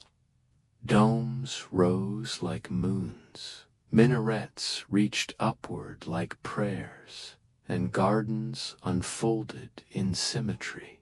"What is this?" she whispered, touching the parchment lightly, as if afraid the ink might scatter. "A vision," he said, "a promise. One day, when the world has taken its share of us, I will leave behind more than stories. I will leave a dwelling where love itself is enshrined, a palace for memory, a crown not of gold, but of stone." Mumtaz looked at him with a quiet smile, the kind that held both pride and tenderness. "You are always building, Jahan. Even in love, you cannot help but raise monuments. He set down his pen and turned to her. If marble can hold what my heart feels for you, then let marble rise. If gardens can echo our laughter, then let gardens bloom eternal. I would build until the stars themselves bow to it. Her hand rested over his, and if all this were lost, the sketches, the stone, the gardens, what then? He answered without pause. Then I would still have you, and that would be enough. The lamp flickered, casting their faces close in golden shadow. She leaned into him, her head resting against his shoulder, her breath steady and calm. Outside, the Yamuna River flowed in its eternal hush. Shah Jahan glanced toward its unseen waters, already imagining its banks crowned with his dream. And so, in the deep of night, the emperor wrote not decrees, but love upon parchment, carving the first outlines of what the world would one day call the Taj Mahal. Morning came with a soft drizzle, the monsoon clouds pressing low over Agra in the courtyard. Rain tapped gently against marble steps, and the fragrance of wet earth rose like incense. Shah Jahan stood at a balcony, gazing outward, as if seeing not the city before him, but a vision only his heart could hold. Today he summoned the finest minds of his empire, artisans, architects, stonecutters, and poets gathered in the hall of private audience, their turbans shining with raindrops from the journey. Each man entered with reverence, for they knew when the emperor called. The matter was never small. Among them was used Ahmad Lahori, a master architect famed for weaving geometry with grace. His buildings already breathed elegance, but here he came humbly, bowing low before the throne. Shah Jahan regarded him steadily. Tell me, Usted, can stone carry love? Can symmetry speak of devotion? The architect lifted his gaze, thoughtful. Majesty, stone may endure centuries, yet without purpose it is mute. If your heart guides the design, even marble will whisper. The emperor nodded, a quiet fire behind his eyes. Then hear my wish. One day this city shall hold a monument unlike any other, not for conquest, not for power, but for remembrance. It will rise as a mirror of paradise, where every arch reflects harmony and every garden holds the breath of eternity. A hush fell. Even the rain against the roof seemed to pause. Beside Shah Jahan, Mumtaz Mahal listened silently. She was not a queen who sought grandeur, but in this moment her gaze softened with understanding. She knew his heart, that every jewel and garden he offered her was but an attempt to measure the immeasurable. The courtiers murmured. Some whispered of impossible expense, others of glory everlasting. But Shah Jahan raised his hand, silencing them all. I do not seek haste, he said. This is a dream that must grow with patience. Let each stone be chosen with care, each line drawn with reverence. For this is not a palace for the living, but a promise to the future. Usted. Ahmad bowed again, his voice steady. Then, Majesty, I shall give form to your dream. The river will bear witness, the gardens will embrace. It and the world will remember. Later, as the hall emptied, Mumtaz walked with Shah Jahan through the palace corridors. You plan for a time beyond us, she said softly. He turned to her, his expression tender. I plan because I fear the silence that follows when laughter fades. This monument will not be mine, dearest. It will be ours. She smiled faintly, her fingers brushing his sleeve. Then let it rise, Jahan. But promise me this while I live. Let your love be in moments, not in stone. The emperor bowed his head, humbled, always.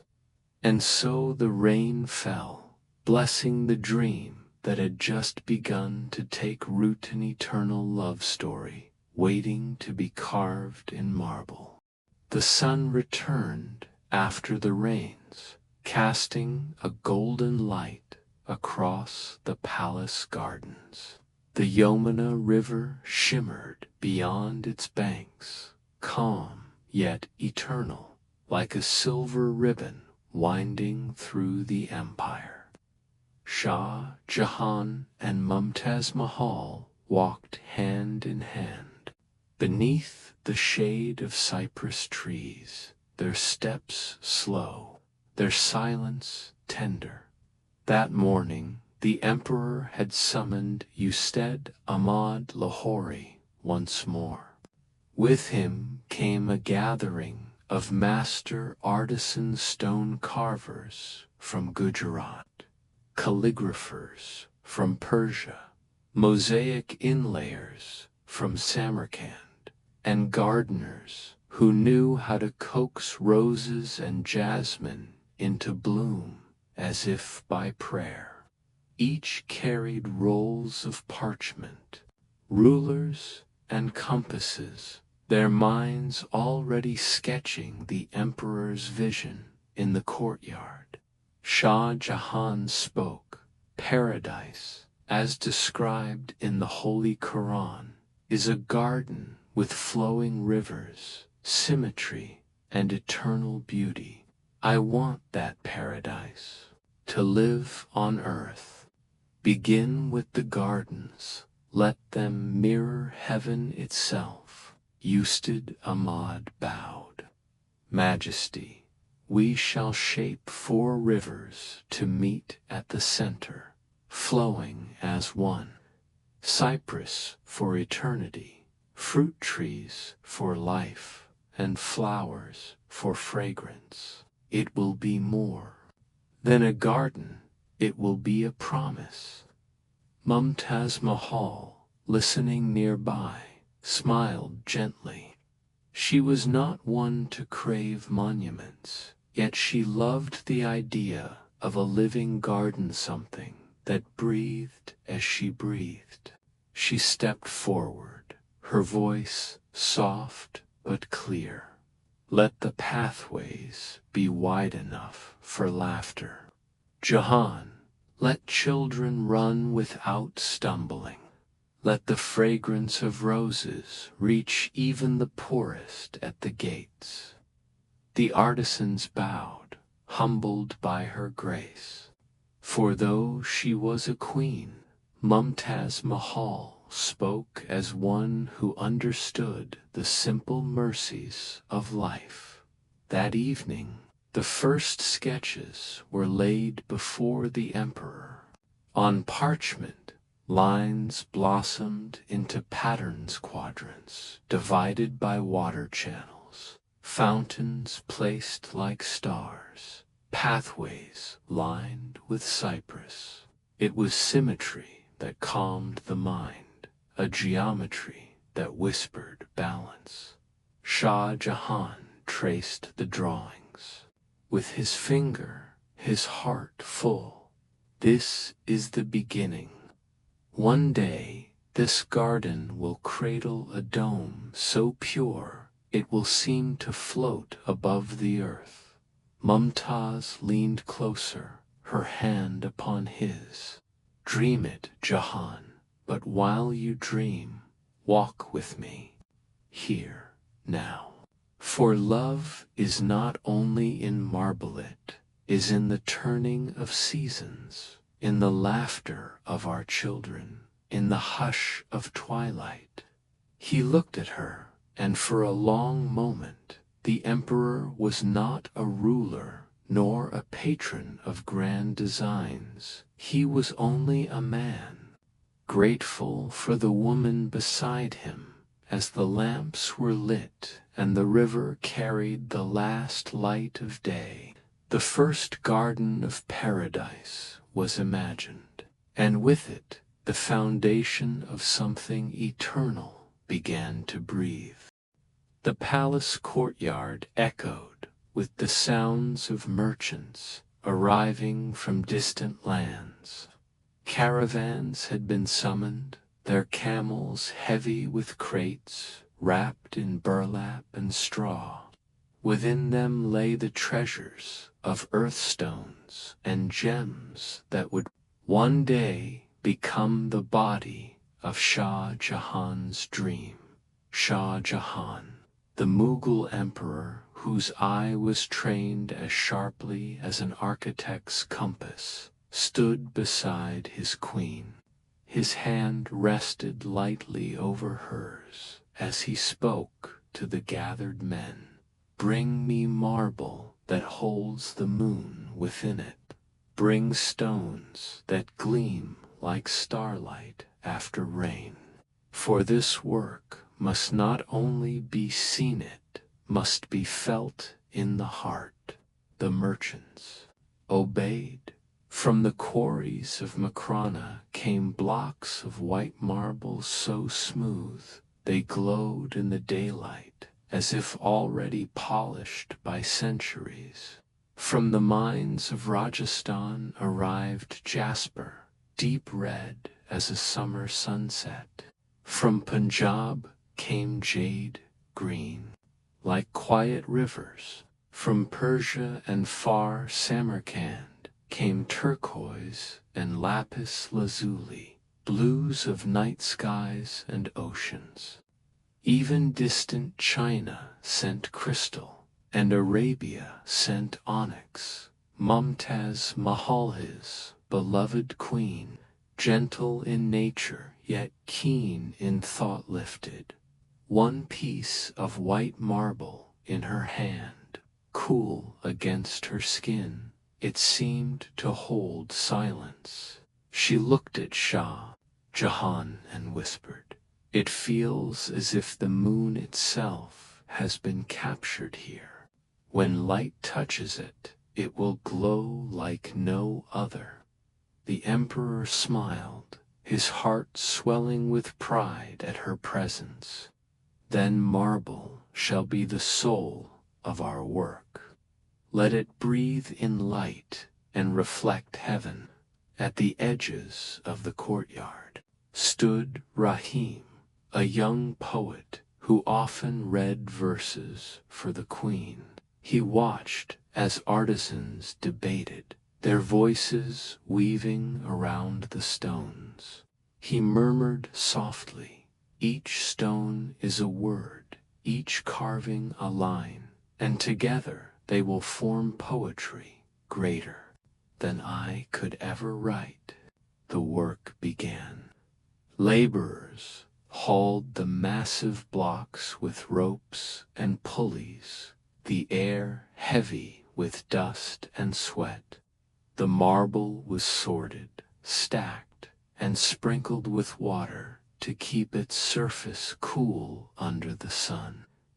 Meanwhile, artisans traced delicate, floral patterns on parchments, deciding how inlays of jasper and jade would bloom across white walls like eternal gardens. Mumtaz walked among them, her steps quiet, her words gentle. She paused beside one mason who rubbed a stone with care as though smoothing the edge of a dream. "Do not think you are only shaping marble," she told him. "You are shaping memory itself. Your work will hold not just beauty, but love." That night, when the courtyard fell silent and the stones slept in the moonlight, Shah Jahan and Mumtaz walked together once more.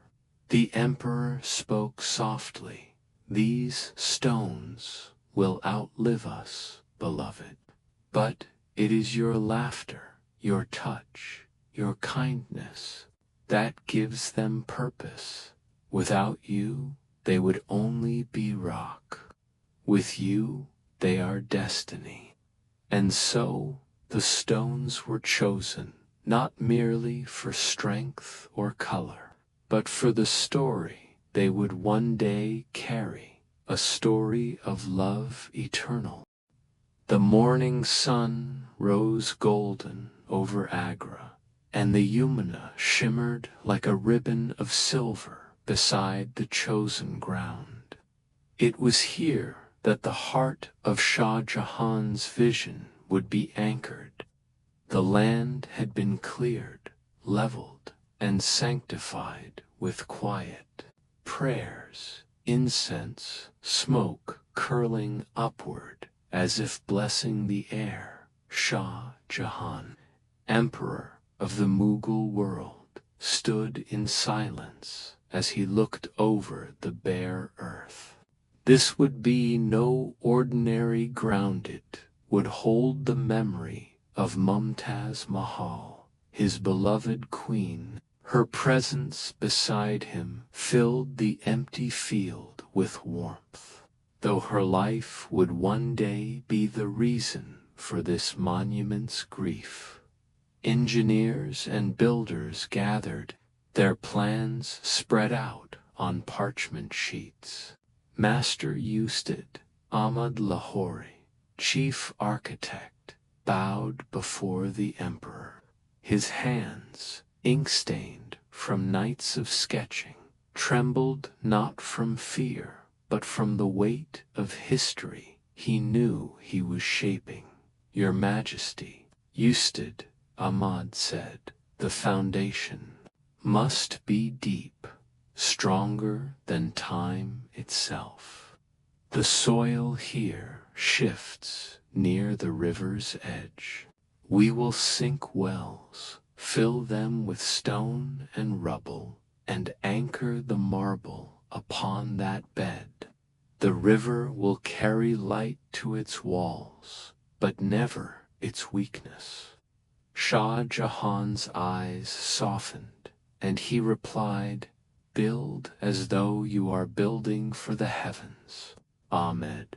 The earth itself must carry her memory." The work began. Hundreds of laborers dug vast pits, their chants echoing in rhythm with the shovels striking soil. Wells were carved, lined with stone, then filled with rubble to create an unshakable base. Elephants, strong and patient, hauled massive timbers and beams, while oxen dragged carts heavy with lime and stone. Mumtaz watched quietly, her veil lifted against the sun. She turned to Gulnaz, the gentle midwife who often accompanied her in the palace gardens. "Do you see how many hands move as one?" she asked softly. "Each is guided by love, though they may not know it. They build not only for us, but for generations yet unborn. Gulnas, wise and steady, nodded. Love, Begum Sahiba, can turn even sweat into prayer. These men do not labor in vain. Days turned to weeks, and the foundation slowly rose, layer upon layer, stone upon stone. From a distance, it looked as if the earth itself was weaving a white garment for the river's edge. One evening, Shah Jahan and Mumtaz walked upon the scaffold, the scent of wet lime thick in the air. The emperor stopped, placing his hand on the newly laid stone. "This is only the beginning," he murmured. "But every block laid here is a heartbeat. When the dome rises, when the gardens bloom, when the marble sings with light, it will all begin from this soil." Mumtaz's eyes glistened as she pressed her palm against his. "Then let it be strong enough to carry both love and sorrow forever." And so the foundation was laden only upon stone, but upon devotion. Each strike of the hammer a vow whispered into history. The foundation was firm now, hidden beneath the earth like a secret strength. With the base secure, the true vision of the monument could begin. The first stones of white marble, quarried from Makrana in Rajasthan, were prepared for the emperors. Inspection. Shah Jahan, the emperor who carried sorrow in one hand and vision in the other, walked along the courtyard where the blocks were laid out. Each slab gleamed faintly, even in shadow, as though moonlight had been trapped inside the stone itself. By his side, Mumtaz Mahal, the empress who bore grace as naturally as breath, touched the surface of one marble block with her slender fingers. "So cool," she whispered. "It feels as if the stone itself has been waiting for its purpose." Ustad Ahmad Lahori, chief architect of the project, bent low before them. His eyes shone with pride as he explained, "This is no ordinary stone. Padshah, this marble reflects every hour of light differently. At dawn, it will glow rose. At noon, it will be pure white. And under moonlight, it will seem as though it floats. Your love will live through these changes of light, just as seasons change. Yet endure." The emperor's lips curved faintly. "Let each stone speak of love, Ahmad, for love has many shades." Teams of artisans set to work. With chisels and hammers, they shaped the massive blocks into measured perfection. The sound of stone being struck echoed like a drum of destiny. Lines of oxen pulled carts heavy with marble across wooden planks, their slow tread steady as heartbeats. A boy named Rahim, young but eager, worked among the artisans, polishing the edges smooth. His hands blistered, but he kept whispering to himself, "This is for the Begum. This is for the emperor. This is for something that will last longer than I."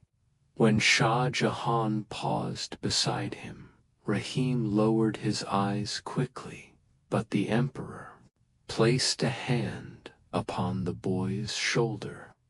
"Your hands," Shah Jahan said softly, "will outlive even kings. Remember this day." The first block was raised by 100 men, ropes creaking, scaffolds straining. With a chant rising in rhythm, the stone was placed upon the foundation. Dust rose in the air, golden under the sun, and silence fell. Mumtaz, her veil drawn close, whispered a prayer. "May this stone stand as love stands through wind, through storm, through time." One by one, more stones followed, each fitted with care, as if the builders were piecing together a poem written in marble. From afar, the river Yamuna shimmered, carrying reflections of white against its dark current. As night descended, the first layer of marble shone faintly under the moon. It was as if the earth had been given a jewel, half buried, half awake. Shah Jahan looked at Mumtaz with quiet resolve. "This is the beginning of her eternal palace," he said. "And when it rises, it will be as if heaven itself has bent down to meet us." Before the walls rose high, the emperor ordered that the ground be prepared as a garden. He believed that love, like faith, must bloom within harmony. Shah Jahan, emperor of vision, stood upon a wooden platform and pointed toward the riverbank. "Here," he said, his voice measured as the lines he traced, "shall lie the Sharbag, the garden of 4 rivers. It will be paradise upon earth, so that her spirit may rest in beauty." Mumtaz Mahal, the empress of steady grace, leaned slightly forward. "A garden before the palace?" she asked with wonder. "It is as if the soul is given peace before the eyes are lifted to grandeur." The emperor smiled faintly. "You understand, Begum, without peace, beauty cannot breathe." Ustad Isa Khan, the architect who oversaw the garden's planning, bowed and unrolled a parchment. The design was drawn with fine ink, 4 great squares divided by water channels, each reflecting the heavens. At the center, Padshah Isa explained, "All streams will meet. It will be as the rivers of paradise flow, water, milk, honey, and wine. This will remind all who walk here that the divine is not far from love." Laborers dug deep trenches, their sweat mixing with the soil. Channels were lined with red sandstone, carried on carts from Fedafar. Gardens were filled with saplings of cypress, symbol of eternity, and mango, symbol of sweetness. Rows of jasmine and roses promised fragrance that would drift long after. Dusk. An old gardener named Nazir, his beard as white as salt, bent over the earth with trembling hands. He pressed a seedling into the soil, patting it gently. "Grow well, little one," he murmured, "for you will shade the empress's dream." Mumtaz noticed him and asked softly, "How long have you tended gardens, Nazir?" He bowed deeply. "Since the time of your grandfather, Padshah Begum." but never have I planted for love such as yours." She placed her hand briefly upon his. "Then these will be the sweetest flowers." Water was released into the channels, and the sound of its flow filled the evening air, a song of balance, of calmness. When the moon rose, the channels caught its light, dividing the garden into shining rivers. The stars themselves seemed mirrored upon earth. Shah Jahan and Mumtaz walked hand in hand along the first completed path. Birds stirred in the cypress, and the fragrance of roses lingered. The emperor paused. "Do you see, Begum, one day, when this mausoleum rises, all who enter will pass through this garden first. They will breathe stillness before they behold majesty." Mumtaz lowered her gaze, her voice no louder than a sigh. "Then your love has already built paradise, my lord." At dawn, the banks of the Yamuna filled with the thunder of hooves and the creak of carts from the distant quarries of Makrana in Rajasthan. Hundreds of elephants and oxen dragged blocks of milky white stone across the dusty plains. Makrana, marble stone. So pure it held the glow of the moon within, it was chosen by the emperor himself. Shah Jahan, who sought perfection in every detail, had declared, "Only this marble is worthy to cradle her name. It shall shine when the sun strikes it, and glow even in the night." As the first massive slab arrived at Agra, the people gathered to witness. Children pointed and gasped. Women touched the smooth surface reverently. To them, it was more than stone, it was love carved from earth itself. Mumtaz Mahal, the empress whose quiet presence softened even the harshest command, stepped forward to touch the marble. Her fingertips traced its cool face. "It feels like still water," she whispered, "enduring yet gentle." Shah Jahan watched her, his eyes steady but tender. "When it stands, Begum, it will not only guard your memory, it will guard mine, for I shall rest beside you when my time comes." Nearby, Ustad Ahmad Lahori, the chief architect, examined the slabs with practiced eyes. "The stone is flawless, Pajah, no veins, no blemish. It is as if the mountain itself yielded its most perfect treasure for your love." Carvers and masons set to work. Hammers tapped, chisels rang out like 100 flutes in rhythm. The air filled with the dust of marble, catching the sun in silver clouds. Sparks of light leapt from each strike, as though the stone itself resisted, then yielded to the artisan's devotion. Among the craftsmen was Farid, a young carver, his arms thin but his grip sure. He pressed his chisel carefully against a block, whispering under his breath, "May my hands honor the empress."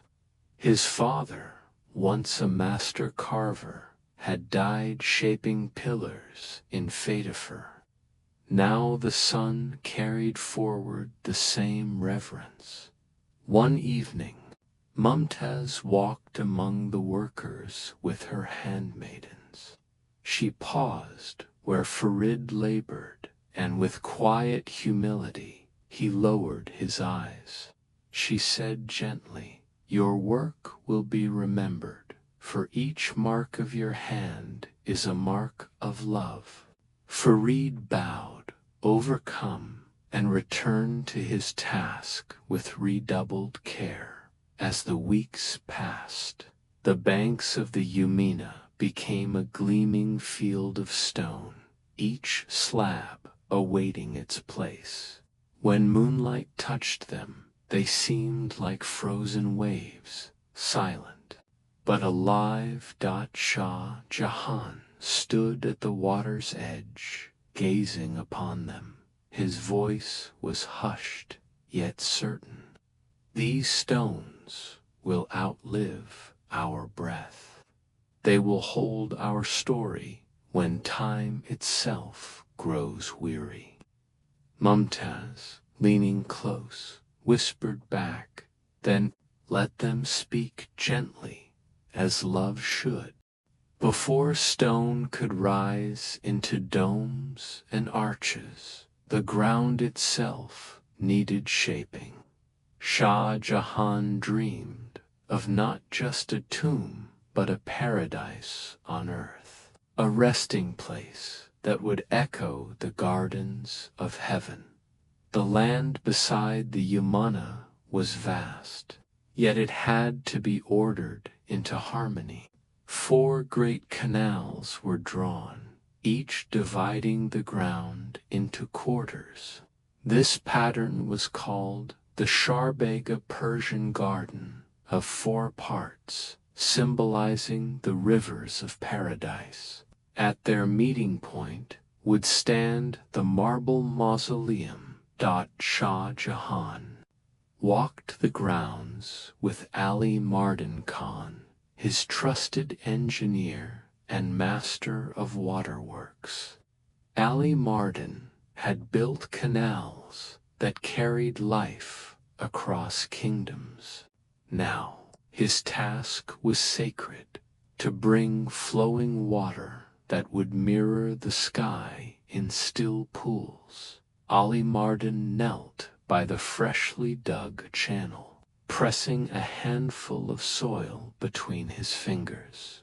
"Padshah, the water will come from the river itself. It will run beneath the gardens unseen, rise in fountains, and fall in quiet streams.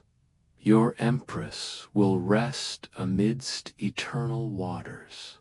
Mumtaz Mahal, listening, smiled softly. "Then it shall be as the gardens of my childhood, only more serene." She had grown up in the court of her father, Asaf Khan, where courtyards bloomed with roses and jasmine. But here the fragrance would never fade, for her memory would live in each petal. Thousands of laborers planted trees in ordered rows. Cypress, symbol of eternity, lined the edges. Blossoming fruit, trees pomegranate, mango, and orange were set in squares. Roses and jasmine curled around latticed paths. At night, lamps were hung among them, making the garden shimmer like a starlit meadow. Gulnaz, the palace midwife, now turned caretaker of the women's quarters, often wandered through the garden with the household children. She told them, "Every flower here is a prayer, every leaf a whisper of love. When you step here, tread gently by the central pool." Shah Jahan and Mumtaz walked together in the evening glow. The water reflected them like a mirror, rippled only by the breeze. Shah Jahan said quietly, "When you are gone, Begum, I will come here often, for in these waters I will still see your face." Her hand brushed his, steady and warm. "And when you are gone, you will find me here too. For love leaves its fragrance where it once bloomed." That night, when the moon rose high, the new garden shimmered. The Yamuna flowed softly beyond, carrying the hush of eternity. The air itself seemed to breathe with promise. The garden had become the heart of the dream, a place where love and heaven intertwine. The garden was alive with fragrance and symmetry, but Shah Jahan knew its heart would be incomplete without the mausoleum itself. To him, stone was not lifeless, Matuit was a vessel for eternity.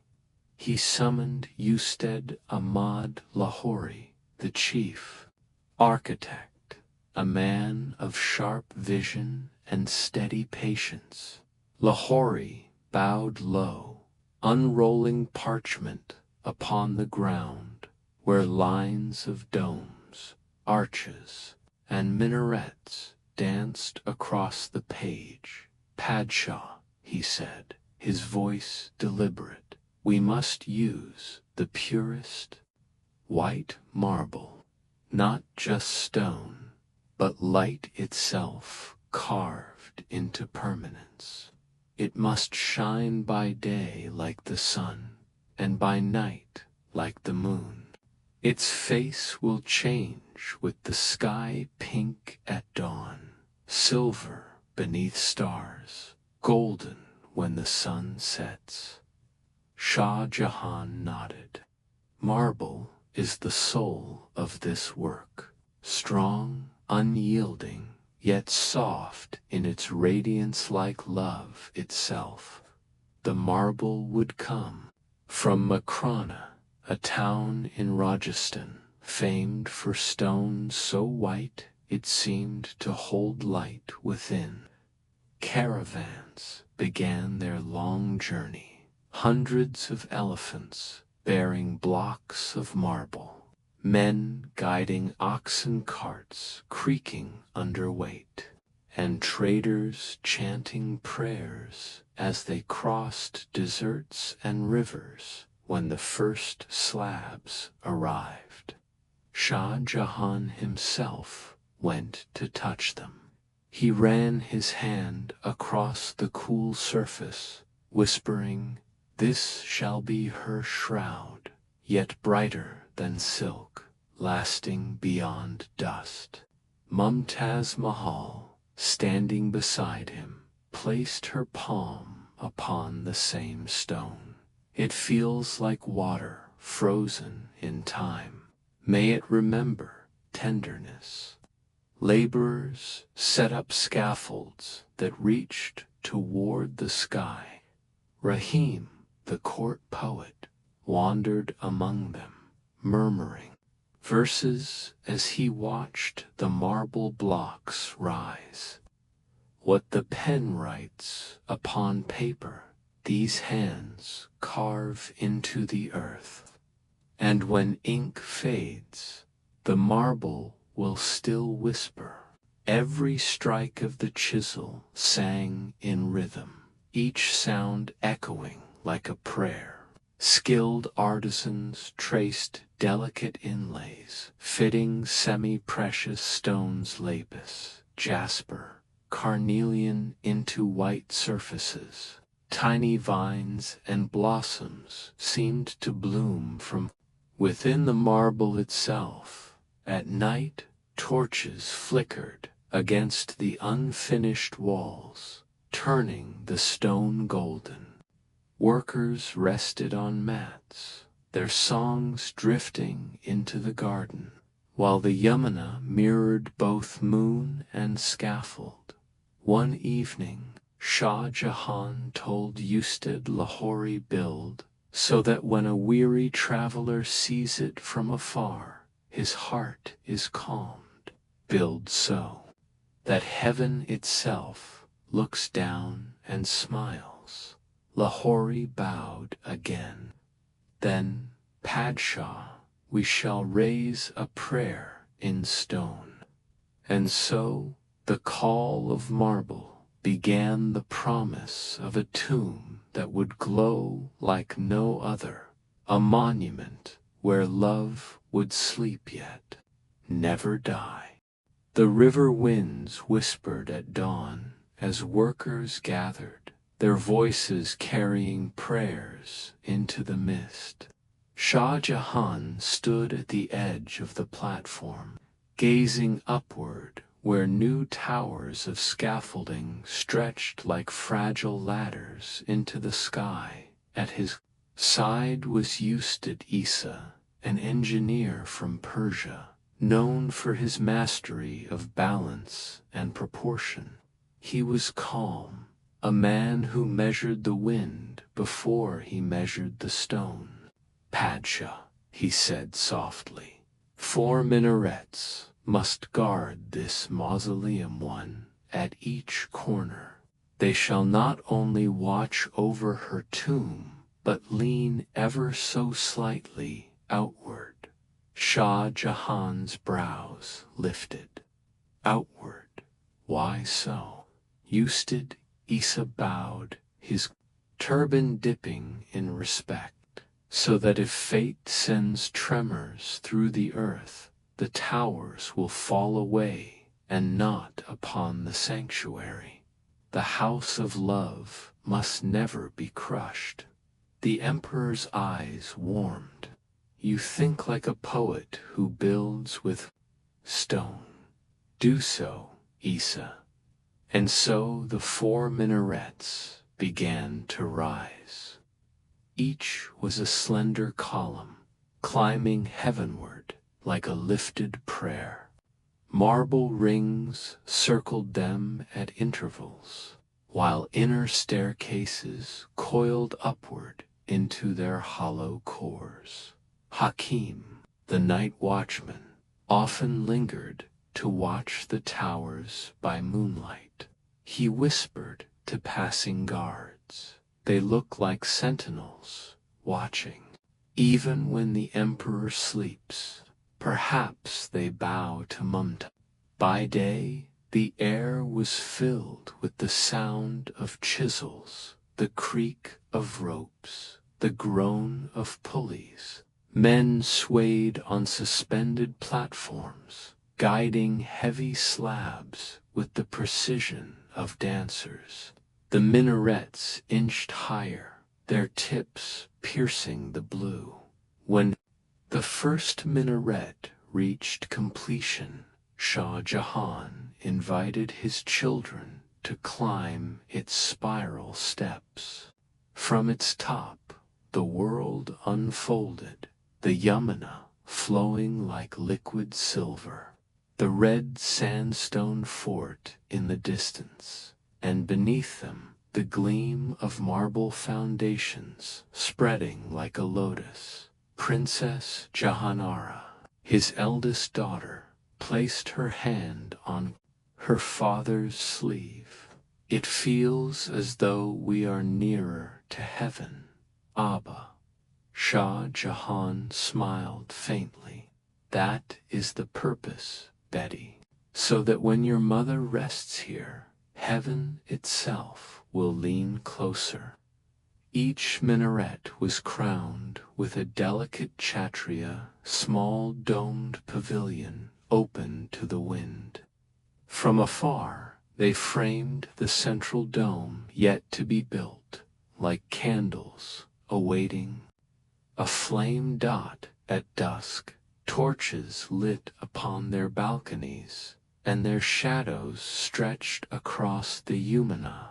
To the weary laborers below, the towers seemed alive, protectors who stood guard in silence.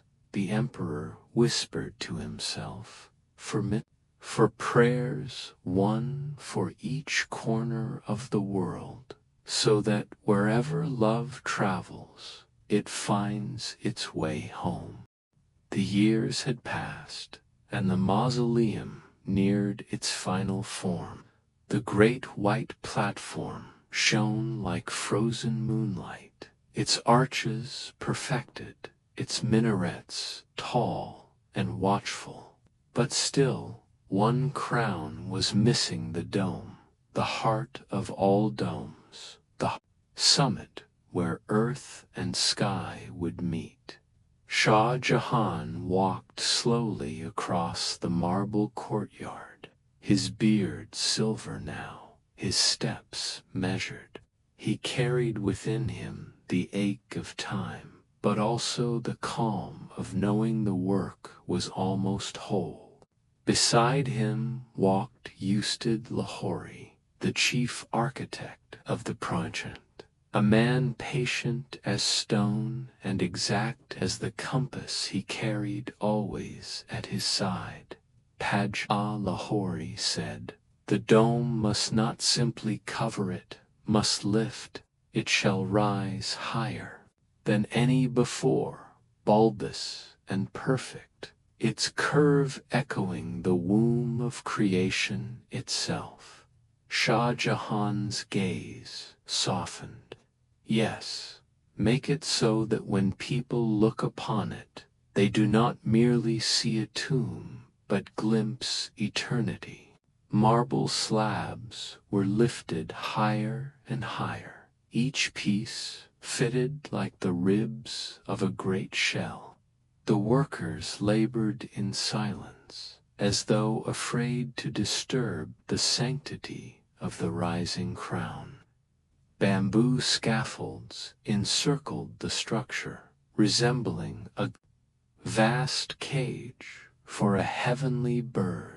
At the center of the courtyard, Princess Jahanara lit lamps each evening, so that their glow climbed the scaffolding like fireflies. She whispered prayers for her mother and for the men who risked their lives upon the heights. The dome swelled toward the sky, its white marble blushing with dawn, glowing gold at sunset, gleaming silver by moonlight. When the last keystone was laid, the workers cheered, but hushed quickly, sensing they stood in the presence of something beyond themselves. The emperor climbed slowly to the base of the dome. From there, the Yamuna glimmered like a flowing thread of glass, and the city lay hushed in reverence. He placed his hand upon the cool marble. "Mumtaz," he whispered, "this is my prayer. A palace for your rest, a mirror for your beauty, a promise that love endures even as emperors fade."